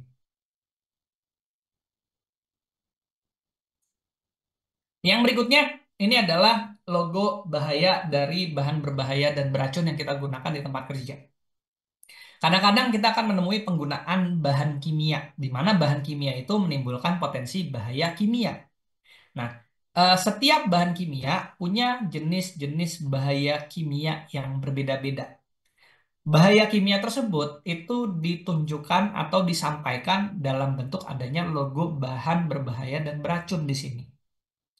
Logo bahan berbahaya dan beracun ini, teman-teman Bapak Ibu bisa temukan ya di kemasan bahan berbahaya dan beracun yang kita gunakan, atau bisa juga kita temui di material safety dataset atau MSDS dari setiap bahan kimia atau bahan berbahaya dan beracun yang kita gunakan di tempat kerja kita. Logo-logo ini mungkin teman-teman Bapak Ibu pernah lihat ya di setiap bahan kimia yang kita gunakan. Silakan diperhatikan aja di kemasannya. Dan setiap logo bahaya itu ini ya punya arti yang berbeda-beda terhadap jenis bahaya ketiganya. Misalnya di sini ada yang mudah meledak, ya bentuknya seperti ini. Jadi bahan kimia tersebut ya bisa meledak kalau misalnya tumpah, terbanting dan lain sebagainya. Kemudian ada yang mudah menyala, terbakar. Bahan kimia tersebut artinya ya mudah menyala ketika ada sumber panas di sekitar bahan kimia tersebut. Kemudian ada juga yang misalnya mengganggu pernafasan, pencemar lingkungan, dan lain sebagainya. Nah, setiap logo bahaya dari bahan kimia dan beracun tersebut, ya itu punya arti yang berbeda-beda. Juga untuk menyampaikan bahwa setiap bahan kimia yang kita tangani, itu harus disimpan di kondisi yang sesuai dengan bahayanya. Kemudian juga kalau terjadi tumpahan dari bahan kimia tersebut, bagaimana penanganannya karena bisa berbeda-beda juga. APD yang kita gunakan terhadap setiap bahan kimia yang punya logo berbeda-beda ini, itu juga APD-nya bisa berbeda-beda. Misalnya nih, APD untuk bahan kimia yang mengganggu pernafasan dengan bahan kimia yang korosif itu pasti beda. Ya, biasanya kalau korosif dia kita harus menggunakan baju, sarung tangan yang anti korosif. Tapi kalau kita menangani bahan kimia yang mengganggu pernafasan, maka kita harus menggunakan yang namanya chemical respirator, masker kimia ya yang ada filternya supaya udara yang kita hirup tidak terkontaminasi oleh bahan kimia yang kita gunakan. Contohnya seperti itu. Ya. Nah, maka dari itu, ketika kita menggunakan bahan kimia, kita menyimpan bahan kimia, pesan saya adalah teman-teman Bapak Ibu baca dulu, pelajari dulu dan pahami dulu MSDS dari setiap bahan kimia yang kita gunakan. Ya, supaya dalam penyimpanannya, dalam penggunaannya, kita bisa menggunakan dan menyimpan bahan kimia tersebut dengan aman. Sesuai dengan jenis bahaya yang ada di setiap bahan kimianya. Seperti itu. Yang berikutnya, ini adalah papan informasi di tempat kerja, ya, atau istilahnya HSE Board. HSE Board itu digunakan untuk menyampaikan pesan-pesan, aturan-aturan, ya, larangan-larangan terkait dengan penerapan K3 di tempat kerja kita masing-masing. Bisa kita kasih warna yang berbeda-beda seperti contoh di sini, atau juga HSE Board dibuat satu warna juga nggak masalah, gitu ya. Yang penting HSE board-nya itu selalu diupdate isinya untuk menyampaikan informasi-informasi penting mengenai penerapan K3 di tempat kerja. Ini merupakan salah satu ini ya salah satu metode untuk mengkomunikasikan secara pasif gitu ya aturan-aturan K3 juga di tempat kerja kita. Selain tadi ada rambu-rambu K3 seperti itu. Yang berikutnya ini ada loto ya, lockout dan take out. Loto itu sering kita gunakan ya apabila ada mesin atau alat yang harus kita matikan dan harus dipasang lotonya seperti itu pada alat atau mesin yang dimatikan. Loto punya suatu pengertian yaitu suatu prosedur atau sistem ya untuk menjamin setiap mesin atau alat yang punya potensi bahaya yang tinggi secara tepat sudah dimatikan dan mesin atau alat tersebut tidak akan menyala kembali selama pekerjaan berbahaya, pekerjaan perbaikan, pekerjaan perawatan maupun pembersihan sedang berlangsung pada mesin atau alat tersebut sampai pekerjaan tersebut bisa selesai. Nah, fungsi dari loto ini adalah untuk mengisolasi suatu mesin atau alat agar dia tidak menyala ketika ada pekerjaan berbahaya sedang berlangsung pada mesin atau alat tersebut. Misalnya contoh ya, eh, ada misalnya konveyor ya bayangkan ada konveyor uliran bentuknya seperti itu ya konveyor uliran. Nah itu Bapak Ibu harus pastikan lotonya dipasang dulu kalau misalnya mau melakukan perbaikan terhadap skru konveyor atau konveyor uliran tadi seperti itu. Supaya apa? Supaya konveyornya itu tidak tiba-tiba nyala ketika dilakukan perbaikan pada konveyornya. Nah, itu yang kita terapkan namanya loto gitu ya, lockout dan take out. Ini sering digunakan di mesin atau alat yang biasanya diperbaiki. Jadi kembali lagi ke tempat kerjanya masing-masing ya. Ada mesin atau alat yang mau kita perbaiki, dilakukan perawatan atau tidak. Baru dari situ kita menentukan kebutuhan lotonya. Prosedur secara umum dalam penerapan loto itu biasanya dilakukan pertama, identifikasi dulu sumber energi dari setiap alat atau mesin yang kita gunakan. Misalnya tadi ada skru konveyor. Skru konveyor itu menggunakan tenaga listrik. Dan skru konveyornya itu dioperasikan dari control room misalnya. Control room itu untuk memonitor sekaligus juga untuk menjalankan konveyor tersebut dari jarak jauh. Berarti sumber energi dari konveyor tersebut itu ada di control room, di ruang kendali. Sehingga kita identifikasi di area control room tadi sebagai tempat adanya sumber energi dari konveyor tersebut. Lalu lakukan proses isolasi dan matikan sumber energinya. Ya, misalnya konveyornya tadi itu ada di eh, ruang kontrol untuk operasionalnya, ada kontrol panel di sana ya untuk operasional dari konveyornya tadi. Kemudian kita matikan kontrol panelnya tadi, sumber energinya tadi, kemudian kita kunci dan kita kasih tanda bahaya pada sumber energinya. Kuncinya bentuknya seperti ini, ada gembok loto biasanya kita gunakan. Gembok loto itu bentuknya macam-macam ya tergantung apa yang mau diloto. Kemudian ada tanda loto. Tanda loto bentuknya seperti ini. Jadi nanti tanda loto itu akan dikaitkan di gembok lotonya bentuknya seperti ini implementasinya. Kemudian itu akan terpasang pada sumber energi dari setiap alat atau mesin yang dimatikan. Setelah ini dipasang, biasanya juga satu catatan lagi ya, gembok loto dan tanda loto itu dipasang oleh setiap orang yang melakukan perbaikan, pembersihan maupun perawatan terhadap mesin ataupun alatnya. Jadi misal ada konveyor yang diperbaiki dan yang memperbaiki itu ada 3 orang, maka yang memasang loto tersebut wajib ketiganya. Setiap orang itu wajib memegang gembok lotonya masing-masing. Jadi minimal nanti ada 3 gembok loto yang dipasang pada panel dari konveyor tersebut. Untuk menghindari adanya salah satu di antara 3 orang tersebut yang tiba-tiba menyalakan konveyornya. Nah itu makanya satu loto itu untuk 1 orang biasanya. Ya, selain itu setelah kita kunci, ya, kemudian kita isolasi, kita kasih tanda bahaya, jangan lupa dipastikan lagi keefektifan isolasi dari sumber energinya. Caranya dengan kita coba nyalakan mesin atau alatnya, ya, dari panel yang sudah diloto. Sumber energi sudah dimatikan, lotonya sudah terpasang. Kita cek lagi mesinnya itu masih nyala atau tidak. Nah, ini untuk menghindari sebetulnya teman-teman Bapak Ibu ya kejadian-kejadian kecelakaan kerja yang diakibatkan karena loto tidak terpasang. Di tempat kerja saya yang lama dulu itu pernah terjadi kecelakaan kerja karena lotonya tidak terpasang. Lupa dalam menggunakan loto. Tiba-tiba terjadi kecelakaan kerja, tangan karyawan itu putus akibat tiba-tiba mesinnya itu menyala. Padahal mesinnya waktu itu sedang dilakukan perbaikan. Ya, contohnya seperti itu kejadiannya. Nah, itu teman-teman Bapak Ibu harus pastikan loto itu kita terapkan di tempat kerja kita masing-masing.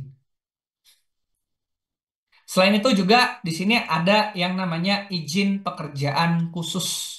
Izin pekerjaan khusus itu diperlukan untuk pekerjaan-pekerjaan yang sifatnya tidak rutin namun punya potensi bahaya K3 yang tinggi.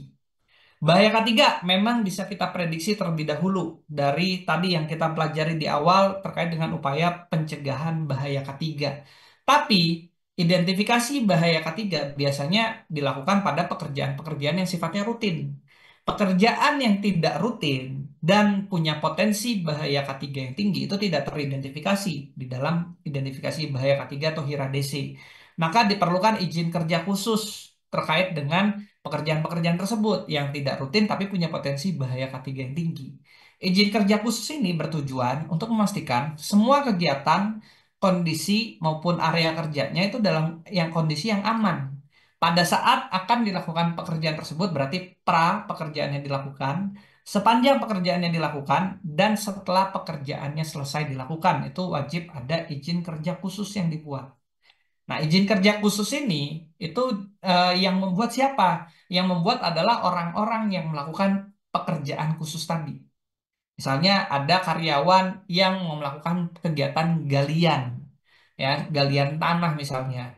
Karyawan tersebut yang harus mengajukan izin kerja khususnya. Caranya dia mengisi form, biasanya form izin pekerjaan khusus. Kemudian nanti dia siapkan alat-alat kerjanya, APD-nya, ya, dan alat-alat K3 lainnya itu disiapkan sesuai dengan checklist yang ada di form izin kerja khusus. Kemudian nanti form izin kerja khusus dengan persiapan-persiapannya itu disampaikan ke safety officer di satu perusahaan. Safety officer tersebut akan melakukan pengecekan atau verifikasi sebelum pekerjaannya dimulai, saat pekerjaannya itu berlangsung, dan setelah pekerjaannya selesai. Nanti safety officer akan mengecek semuanya. Nah, jadi itu yang diajukan izin kerja khususnya ke safety officer dan safety officer yang memberikan approval terkait dengan izin kerja yang diajukan. Izin kerja itu sendiri diperlukan untuk beberapa jenis pekerjaan tertentu, seperti pekerjaan yang berhubungan dengan panas. Ya, pekerjaan-pekerjaan terkait dengan adanya sumber api, adanya misal proses gerinda, proses pengelasan, itu kan biasanya sifatnya tidak rutin ya, tidak terjadwal, maka itu wajib ada izin kerja khususnya. Karena ada potensi bahaya ketiga yaitu kebakaran ya dari pekerjaan-pekerjaan panas yang teman-teman Bapak Ibu lakukan. Berikutnya, pekerjaan di ruang terbatas, pekerjaan di ruangan yang sempit, di ruangan yang kadar oksigennya bisa saja rendah, ada potensi gas beracun dan akses keluar masuk orangnya itu sempit, maka wajib ada izin kerja khususnya untuk ruang terbatas. Misalnya teman-teman Bapak Ibu, kita masuk ke dalam tangki. Di dalam tangki itu kita melakukan perbaikan terhadap bodi dari tangkinya, dari bagian dalam. Maka ketika kita masuk ke dalam tangki, itu wajib ada izin kerja khususnya. Karena itu masuk kategori ruang terbatas. Di dalam tangki itu bisa saja ada gas beracun yang timbul, kemudian kita hirup dan kita bisa pingsan di dalam tangki tersebut. Misalnya seperti itu. Ya.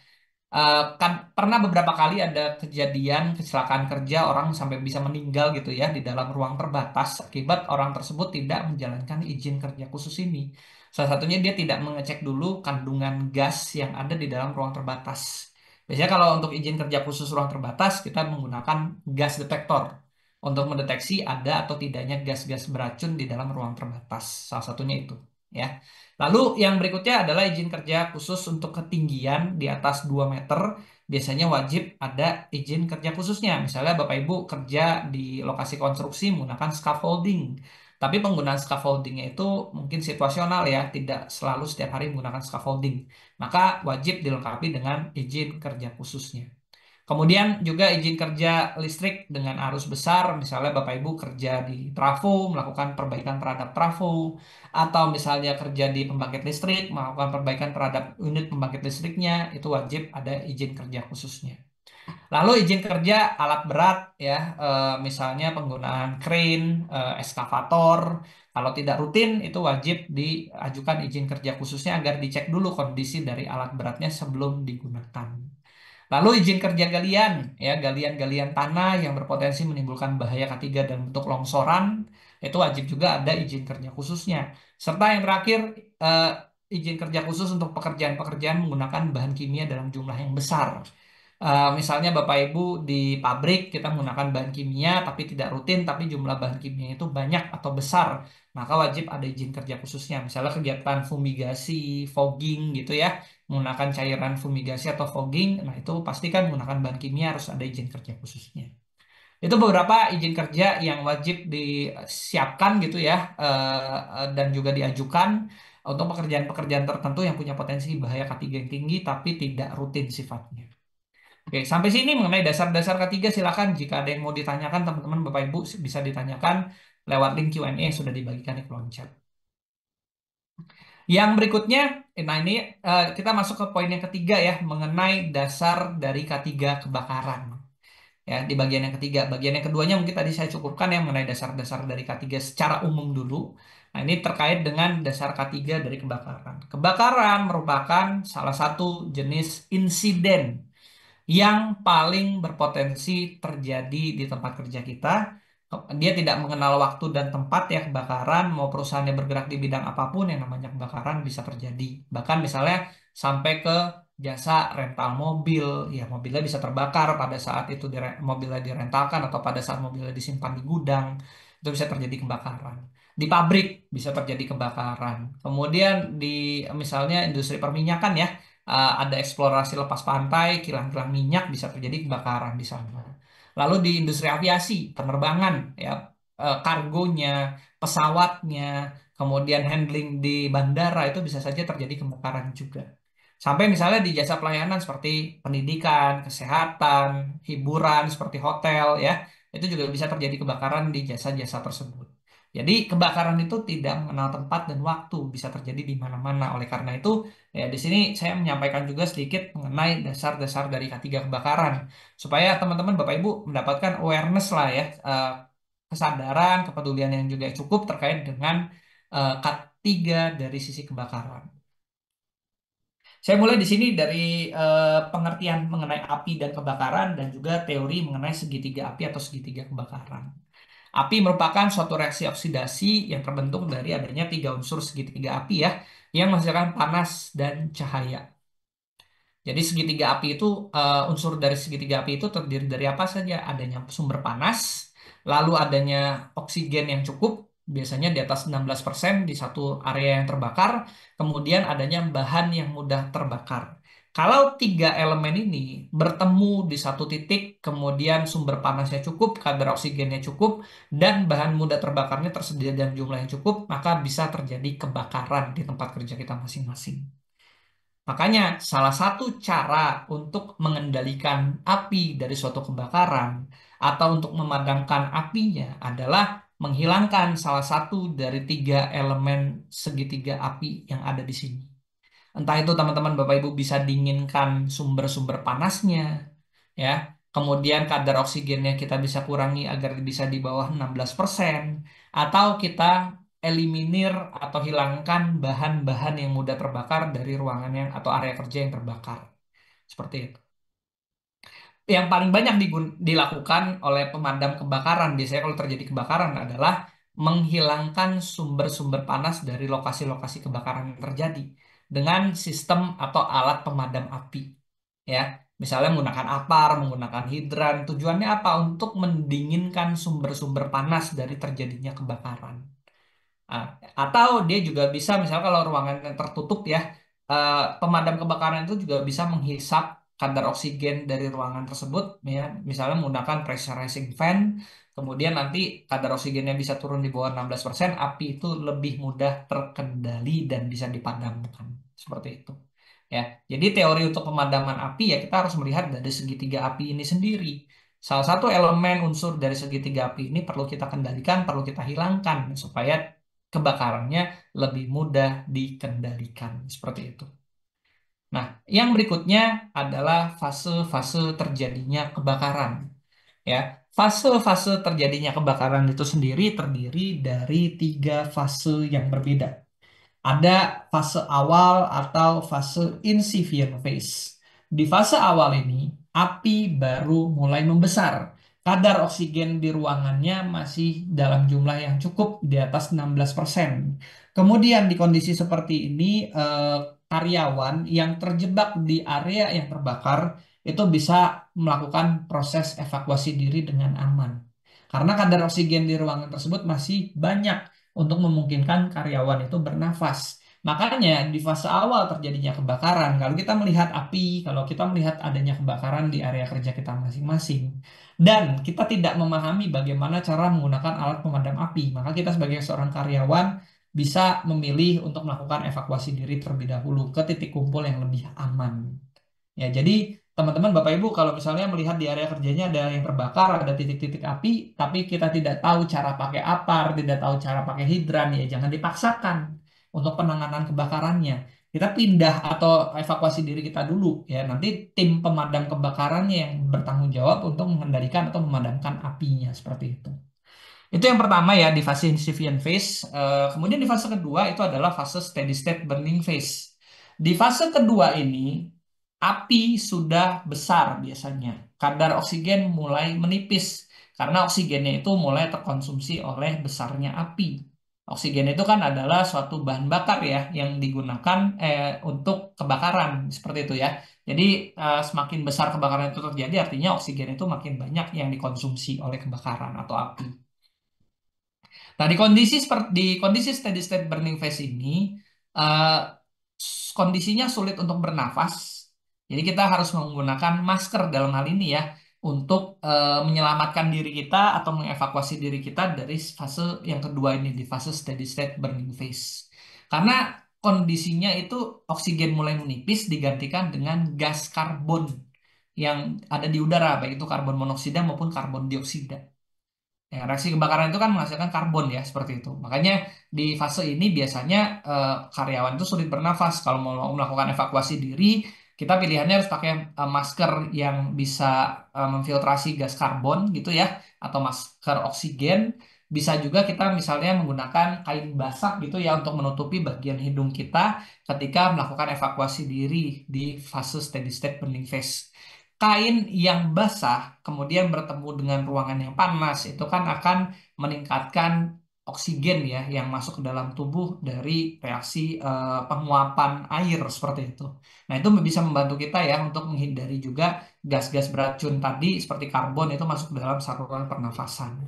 Kemudian di fase yang ketiga itu adalah fase hot smoldering phase.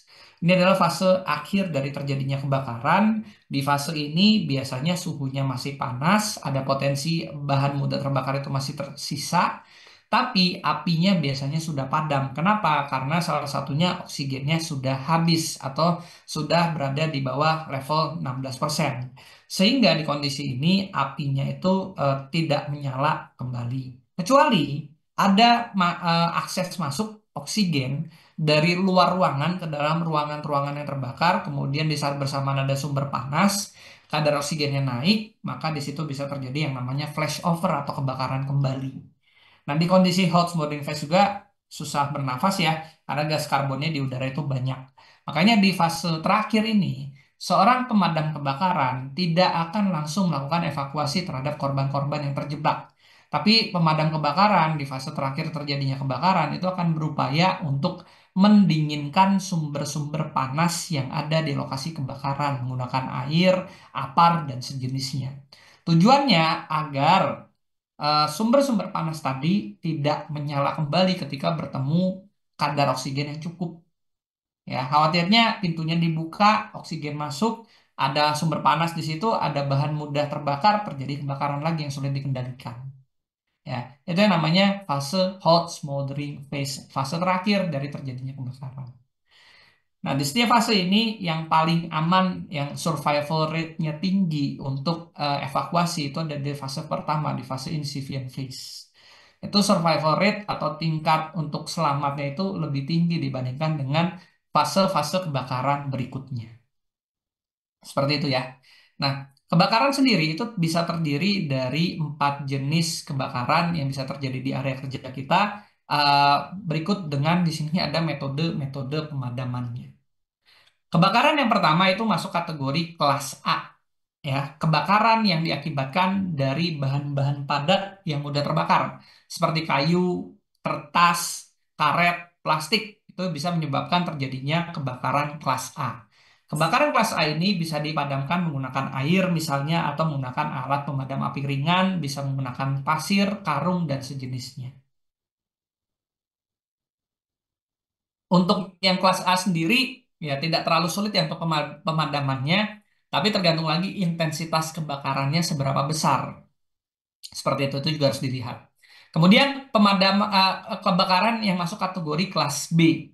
Kelas B ini untuk kebakaran yang diakibatkan bahan-bahan cair ataupun gas yang mudah terbakar. Gas itu misalnya seperti gas hidrogen, itu kan mudah terbakar ya. Kemudian kalau cairan itu seperti alkohol, itu kan mudah terbakar. Nah, itu menjadi kebakaran yang masuk kategori kelas B di sini. Kelas B ini biasanya dipadamkan dengan kita hambat reaksi rantai kimia yang terjadi. Caranya gimana?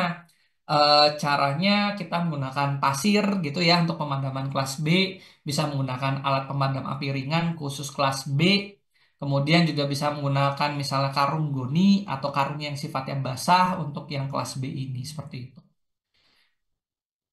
Nah, kemudian yang berikutnya ada kelas kebakaran yang kelas C. Ya, kebakaran kelas C ini biasanya diakibatkan dari peralatan-peralatan dengan tenaga listrik atau ada arus listriknya. Misalnya kebakaran akibat konsleting dari alat-alat yang ada listriknya, misal seperti itu ya. Kabel yang terbakar itu bisa menyebabkan kebakaran yang kategorinya kelas C.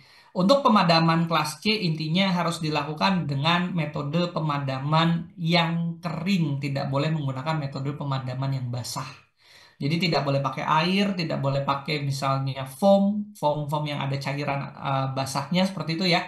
Tapi harus menggunakan misalnya pasir, bisa menggunakan juga misalnya eh, dalam hal ini apar dry powder gitu ya atau CO2 yang sifatnya kering itu cocok untuk penanganan kelas kebakaran yang kelas C di sini. Kemudian untuk kebakaran berikutnya adalah kelas D di sini ya, yang berasal dari bahan logam yang mudah terbakar seperti titanium, potasium, litium ya. Jadi kalau ada kebakaran misalnya baterai handphone kita kebakaran misalnya ya. Nah, itu masuknya kelas kebakaran yang D. Untuk pemadaman kelas D ini sendiri, teman-teman Bapak Ibu bisa menggunakan misalnya selimut api, pasir ya, karung goni, kemudian juga bisa menggunakan misalnya CO2 ya kalau nggak salah tuh bisa ya untuk pemadaman kelas D seperti itu. Itu beberapa jenis kebakaran dan metode pemadamannya yang bisa kita gunakan. Sebenarnya di luar jenis kebakaran kelas A sampai kelas D ini ada lagi kelas kebakaran atau jenis kebakaran yang lain ya. Misalnya kelas F dari bahan-bahan dapur yang mudah terbakar misalnya seperti itu. Tapi itu kan tidak umum ya. Yang umum yang sering ditemukan itu jenis kebakaran yang kategorinya kelas A sampai kelas D seperti itu. Oke. Berikutnya, eh, ini adalah sistem proteksi kebakaran di tempat kerja kita masing-masing, ya. Sistem proteksi kebakaran sendiri itu digunakan baik untuk pemadaman api maupun untuk proses evakuasi terhadap karyawan-karyawan yang terdampak dari kebakaran. Ya. Untuk proteksi kebakaran sendiri dibagi menjadi dua, proteksi kebakaran aktif dan proteksi kebakaran pasif. Nah, untuk menentukan kebutuhan sistem proteksi kebakaran, baik yang aktif maupun pasif, kita harus melihat dulu tempat kerja kita tuh seperti apa. Apa potensi bahaya kebakaran yang mungkin terjadi? Masuknya kelas kebakaran A, B, C, atau D. Lalu seberapa besar intensitas kebakaran yang mungkin terjadi di tempat kerja kita? Itu kita harus prediksi dan kita perhitungkan dulu. Baru teman-teman, Bapak Ibu bisa menentukan sistem proteksi kebakaran yang mau disiapkan atau yang mau digunakan. Sistem proteksi kebakaran sendiri untuk yang aktif itu untuk penanganan kebakaran secara langsung. Ya, itu untuk proteksi kebakaran yang sifatnya aktif. Makanya di sini ada APAR ataupun APAP, sprinkler. Sprinkler itu mungkin yang teman-teman Bapak Ibu pernah lihat di kamar-kamar hotel misalnya ya. Kalau terjadi kebakaran yang dideteksi oleh detektor kebakaran, maka sprinklernya akan digunakan untuk menyemprotkan air di area-area yang terbakar. Nah, itu yang sebagai proteksi kebakaran yang aktif, bentuknya sprinkler. Kemudian alarm kebakaran dan juga hidran. Itu beberapa jenis proteksi kebakaran yang sifatnya aktif. Kalau proteksi kebakaran yang sifatnya pasif, itu ada beberapa di sini seperti tangga darurat, jalur evakuasi, pintu kebakaran ya, itu beberapa jenis proteksi kebakaran yang sifatnya pasif. Untuk yang pasif ini biasanya digunakan untuk melakukan proses evakuasi terhadap karyawan-karyawan yang terdampak dari terjadinya kebakaran. Ya, misalnya ada area misalnya gudang yang terbakar, misalnya ya, karyawan itu bisa evakuasi dari pintu-pintu darurat yang terjadi di area gudang tersebut, ya, yang tersedia di sana. Seperti itu contohnya. Nah, itu beberapa sistem proteksi kebakaran. Jadi kembali lagi, pemilihan sistem proteksi kebakaran, teman-teman, Bapak Ibu, kita harus pilih ya berdasarkan potensi kebakaran yang terjadi di tempat kerja kita, masuknya kelas A, B, C, atau D, dan kita lihat potensi kebakaran tersebut, intensitas kebakarannya seberapa besar. Baru kita menentukan sistem proteksi kebakaran yang paling diperlukan di tempat kerja kita. Intinya ada assessment dulu sih seperti itu ya. Ada assessment di tempat kerja kita, baru kita menentukan sistem proteksi kebakaran yang diperlukan. Oke, yang berikutnya ini adalah jenis-jenis alat pemadam api yang teman-teman Bapak Ibu bisa gunakan di tempat kerja. Ini buat informasi aja ya, biar teman-teman Bapak Ibu tahu jenis-jenis alat pemadam yang kita bisa gunakan di tempat kerja kita. Yang pertama di sini adalah alat pemadam api yang sifatnya sederhana. Alat pemadam api sederhana ini ya sifatnya sederhana dan untuk penanganan kebakaran dengan intensitas kebakaran yang kecil atau ringan. Terdiri dari air, pasir, maupun karung ya. Karungnya biasanya karung goni yang sudah dibasahin dengan air. Air itu sendiri untuk pemadaman dengan metode pendinginan terhadap sumber-sumber panasnya. Kalau pasir dan karung itu digunakan untuk membatasi kadar oksigen di bagian atau area yang terbakar. Biasanya untuk intensitas kebakaran yang kecil gitu ya. Misalnya kayak di tempat sampah misalnya mungkin ya ada kebakaran di sana atau motor yang terbakar misalnya ya motor mesin produksi terbakar misalnya intensitas kebakarannya masih kecil bisa kita menggunakan alat pemadam api yang sifatnya sederhana seperti ini. Kemudian kalau intensitas kebakarannya semakin besar, maka Bapak Ibu bisa menyiapkan alat pemadam api ringan. Ini untuk intensitas kebakaran yang lebih besar. Biasanya APAR itu paling tidak beratnya itu ada sekitar 5 kilo ya kurang lebihnya seperti itu untuk APAR. Dan APAR sendiri itu ada beberapa jenis yang bisa kita gunakan. Ada APAR yang isinya itu basah dan kering. Yang basah itu isinya bisa berupa air ataupun busa atau foam. Kalau yang kering isinya bisa berupa dry powder atau CO2, yaitu untuk yang kering. APAR itu disediakan menyesuaikan dengan jenis kebakaran atau kelas kebakaran yang mungkin terjadi di tempat kerja kita masing-masing. Jadi untuk menggunakan untuk penyediaan APAR, teman-teman Bapak Ibu kita harus bisa prediksi dulu nih. Kebakaran yang mungkin terjadi di area kerja kita itu masuknya kelas A, kelas B, kelas C atau kelas D dan seberapa besar intensitas kebakarannya.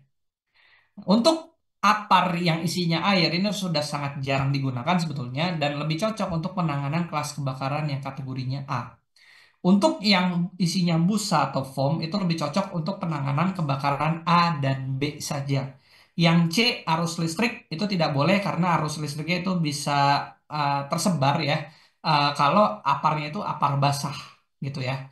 Kemudian berikutnya ada juga apar dry powder. Ini fleksibel bisa digunakan untuk kelas kebakaran A, B, dan C ya. Semua jenis kebakaran kecuali kategori D bisa dipadamkan menggunakan apar yang isinya dry powder. Kemudian apar berikutnya isinya CO2 untuk penanganan kelas kebakaran B dan C saja. Untuk pemadaman kelas D ya, logam-logam yang mudah terbakar itu tidak menggunakan apar biasanya.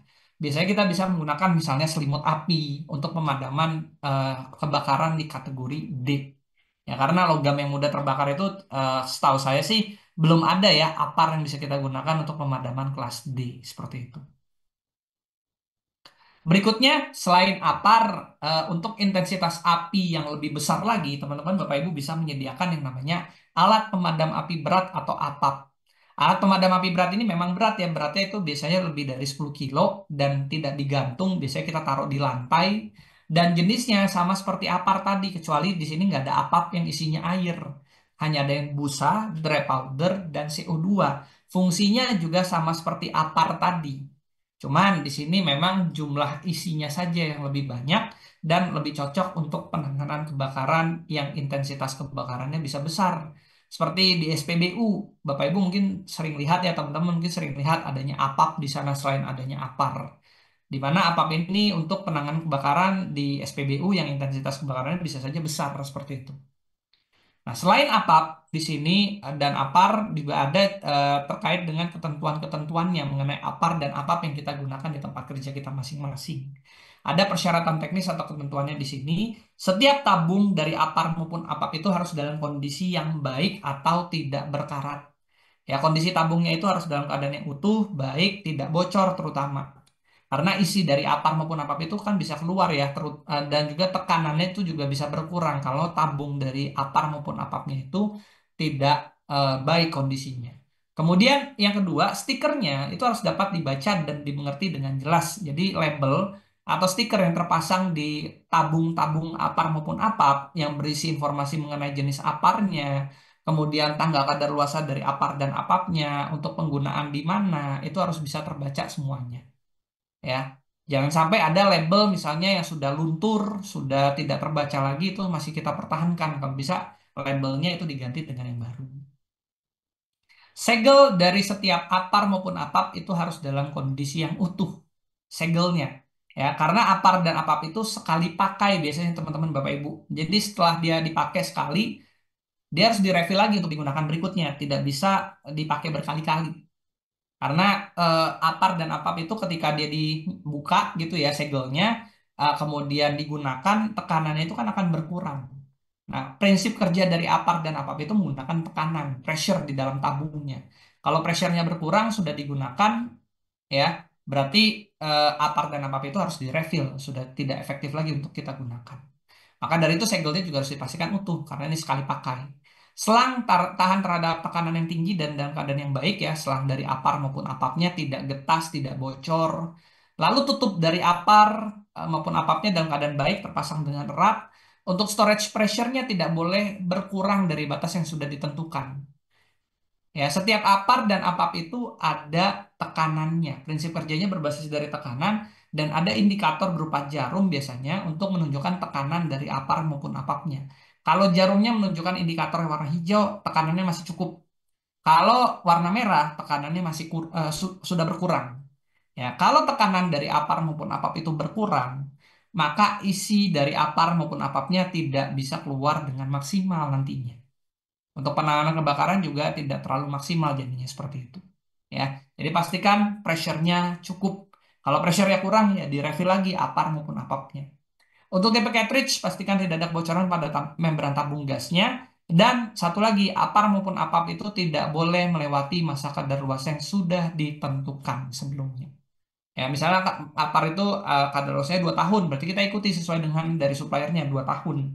Sebelum 2 tahun, sebelum aparnya itu kadaluarsa, dilakukan refill kembali terhadap apar maupun apapnya. Seperti itu.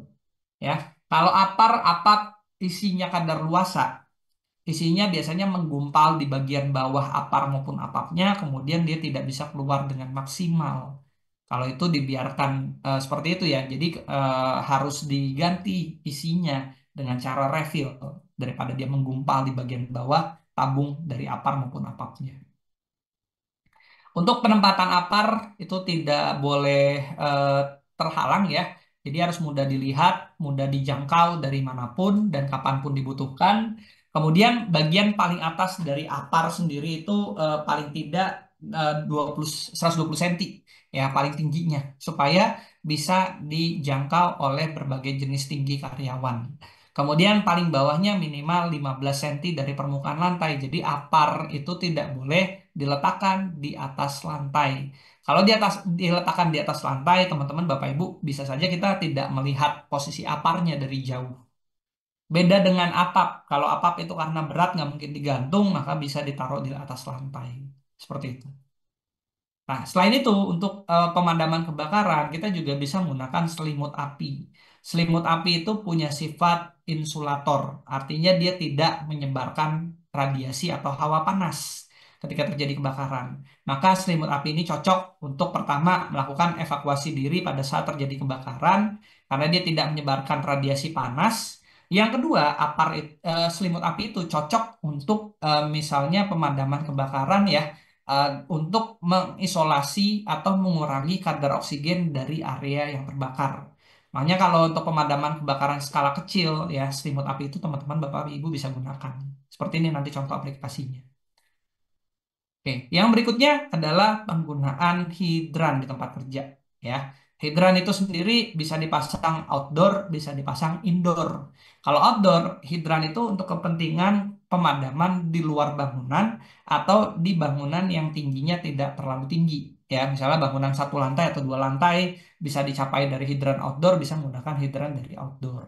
Kalau hidran indoor itu lebih cocok untuk pemadaman di dalam bangunan. Ya, misalnya ada bangunan hotel tingginya 10 lantai misalnya, maka bisa dipasang hidran indoor di setiap lantainya untuk pemadaman kebakaran kalau misal terjadi kebakaran ya di area indoor. Di mana hidran indoor ini untuk mengcover hidran outdoor yang tidak mungkin mencapai bagian dalam dari eh, area kerja atau ruang kerjanya yang terbakar. Ya, seperti itu. Nah, pemasangan hidran sendiri itu ada ketentuannya. Hidran ini by the way untuk pemadaman kebakaran dengan intensitas kebakaran yang besar ya. Hidran itu bisa berupa air saja gitu di dalam hidrannya tanpa tambahan apapun, juga bisa hidran yang airnya itu sudah ditambahkan dengan bahan kimia. Di mana bahan kimianya ini bisa digunakan untuk membantu pemadaman atau pendinginan ya terhadap area-area yang terbakar. Seperti itu. Jadi kadang-kadang ada air hidran yang dicampur juga dengan bahan kimia untuk pemadaman kebakaran. Nah, hidran sendiri untuk posisi penempatannya, kemudian jenis-jenis hidran yang bisa kita gunakan, bisa kita lihat di sini. Untuk hidran sendiri itu terbagi menjadi tiga kelas hidran yang berbeda. Ada hidran kelas satu, kelas 2, dan kelas 3. Yang kelas satu ini hidran yang dikhususkan untuk petugas-petugas pemadam kebakaran yang sudah terlatih. Karena hidran kelas satu ini punya outlet dari hidran yang diameternya itu di atas 2,5 inci. Outlet itu tempat keluarnya air ya dari hidran yang kita gunakan. Biasanya outlet ini tersambung dengan selang hidran. Semakin besar outlet dari hidrannya, semakin besar juga tekanan air yang akan keluar dari hidran tersebut. Sehingga yang kelas satu karena diameternya cukup besar di atas 2,5 inci lebih cocok untuk petugas pemadam kebakaran yang sudah terlatih dalam menggunakan hidran. Kalau yang amatir menggunakan kelas satu bisa saja orangnya terpental karena tekanan dari hidrannya besar.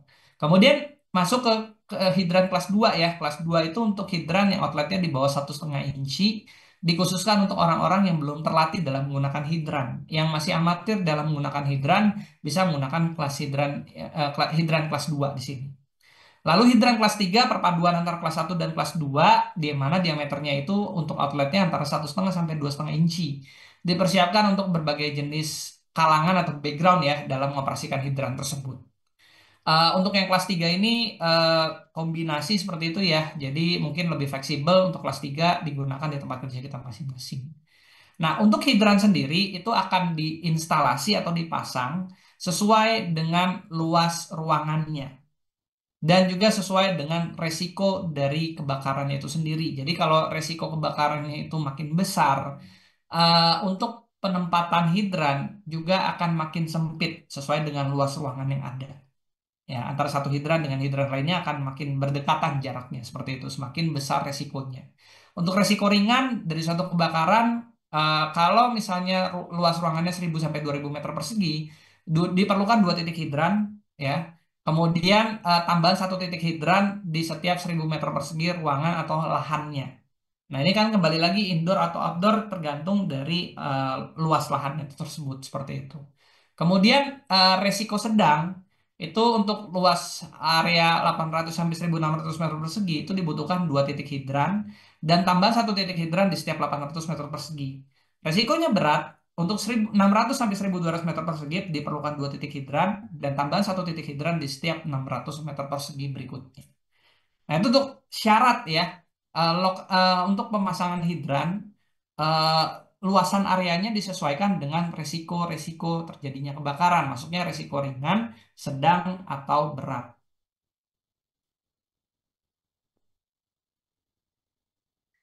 Nah, yang berikutnya ini ada sistem alarm kebakaran. Sistem proteksi kebakaran yang sifatnya pasif juga di sini. Sistem alarm kebakaran fungsinya adalah untuk memberitahukan terjadinya kebakaran ya di suatu area kerja.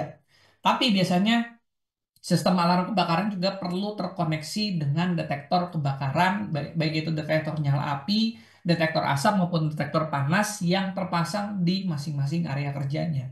Kalau nanti detektor yang mendeteksi adanya potensi kebakaran, dia mengirimkan sinyal, setelah itu nanti sinyalnya diterima dari sistem alarm kebakaran yang ada. Nah, sistem alarm kebakaran ini yang nantinya akan menyalakan sirine memberitahukan terjadinya kebakaran di area kerja tersebut. Sistem alarm kebakaran sendiri itu bisa dioperasikan secara manual menggunakan misalnya tombol yang ditekan oleh orang yang standby 24 jam, misalnya security, atau menggunakan alarm kebakaran yang operasionalnya secara otomatis, ya. Eh, di mana dia akan menyala sendiri langsung ketika terdeteksi adanya kebakaran dari detektor kebakaran yang ada. Nah, itu untuk sistem alarm kebakaran. Fungsinya adalah untuk memberitahukan ya semua karyawan bahwa telah terjadi kebakaran dan perlu adanya evakuasi dan penanggulangan kebakaran. Misalnya seperti itu. Itu untuk dasar-dasar dari K3 kebakaran ya secara umum teman-teman Bapak Ibu sekalian. Sampai sini kalau ada yang mau ditanyakan mengenai dasar-dasar dari K3 kebakaran silakan ya lewat link Slido Q&A yang sudah dibagikan teman-teman Bapak Ibu bisa menanyakan pertanyaan-pertanyaannya. Oke, dari sini kita lanjut lagi ya teman-teman Bapak Ibu ke yang berikutnya yaitu PP nomor 50 tahun 2012 mengenai SMK 3. Di sini saya bahas beberapa hal teknis dulu ya mengenai PP nomor 50, mengenai isi dari regulasinya, kemudian implementasinya nanti akan saya bahas di bagian yang terakhir. Jadi di sini hal-hal yang dasar dulu teknis terkait dengan PP nomor 50 mengenai SMK 3. Ya, jadi tadi sudah belajar nih dasar-dasar K3. Saatnya kita bisa mempelajari di sini sistem dari manajemen K3-nya. Fokus utama dari PP nomor 50 mengenai SMK 3 sendiri di sini adalah kolaborasi ya antara dua pihak yaitu dari top manajemen dan partisipasi dari pekerjanya itu sendiri.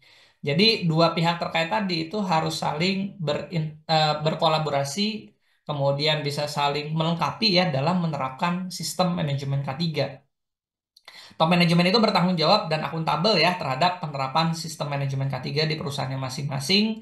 Kemudian dia bertugas untuk menunjuk ya fungsi-fungsi pengawasan terkait dengan kegiatan K3 atau job desk.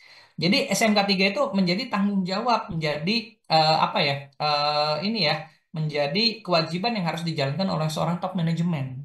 Tapi top manajemen itu karena sibuk itu juga bisa menunjuk wakilnya ya untuk menerapkan sistem manajemen K3, untuk mengawasi penerapan sistem manajemen K3 ya dalam bentuk misalnya adanya tim HSE, tim K3 dan lain sebagainya seperti itu.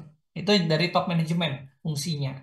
Kemudian pekerja punya job desk di sini yaitu untuk mengidentifikasi semua potensi bahaya dan risiko K3, mengembangkan, merencanakan dan juga mengimplementasikan sistem manajemen K3-nya serta melakukan partisipasi dan konsultasi karyawan ya, memberikan saran, masukan, kritik, melaporkan masalah-masalah terkait dengan K3 ke manajemen perusahaan. Itu yang menjadi bagian dari partisipasi pekerja. Jadi dua pihak tadi, top manajemen dan juga pekerja itu saling berkolaborasi, saling terkait ya dalam mengimplementasikan sistem manajemen K3. Jadi sistem manajemen K3 itu di mana-mana bukan cuman menjadi tanggung jawab dari manajemen atau menjadi kewajiban pekerja saja yang menjalankannya, tapi dua pihak tadi pekerja dan manajemen perusahaan sama-sama bertanggung jawab untuk implementasi dari sistem manajemen K3. Makanya di sini menitik beratkan pada kolaborasi dua pihak terkait tadi di dalam satu organisasi atau di dalam satu perusahaan. Nah, yang berikutnya terkait dengan sistem manajemen K3 dari PP nomor 50 ini ada dasar hukumnya. Jadi dari Undang-Undang Dasar 45 Pasal 27 Ayat 2 terkait dengan hak asasi manusia itu diturunkan salah satunya adalah hak asasi dari pekerja-pekerja yang bekerja di dalam satu perusahaan. Nah, itu diturunkan menjadi regulasi yang bentuknya adalah di sini Undang-Undang Ketenagakerjaan Nomor 13 Tahun 2003 mengenai ketenagakerjaan. Di dalam Undang-Undang Ketenagakerjaan tersebut, di pasal 86 dan pasal 87-nya khususnya ya, itu diatur hal-hal yang terkait dengan K3.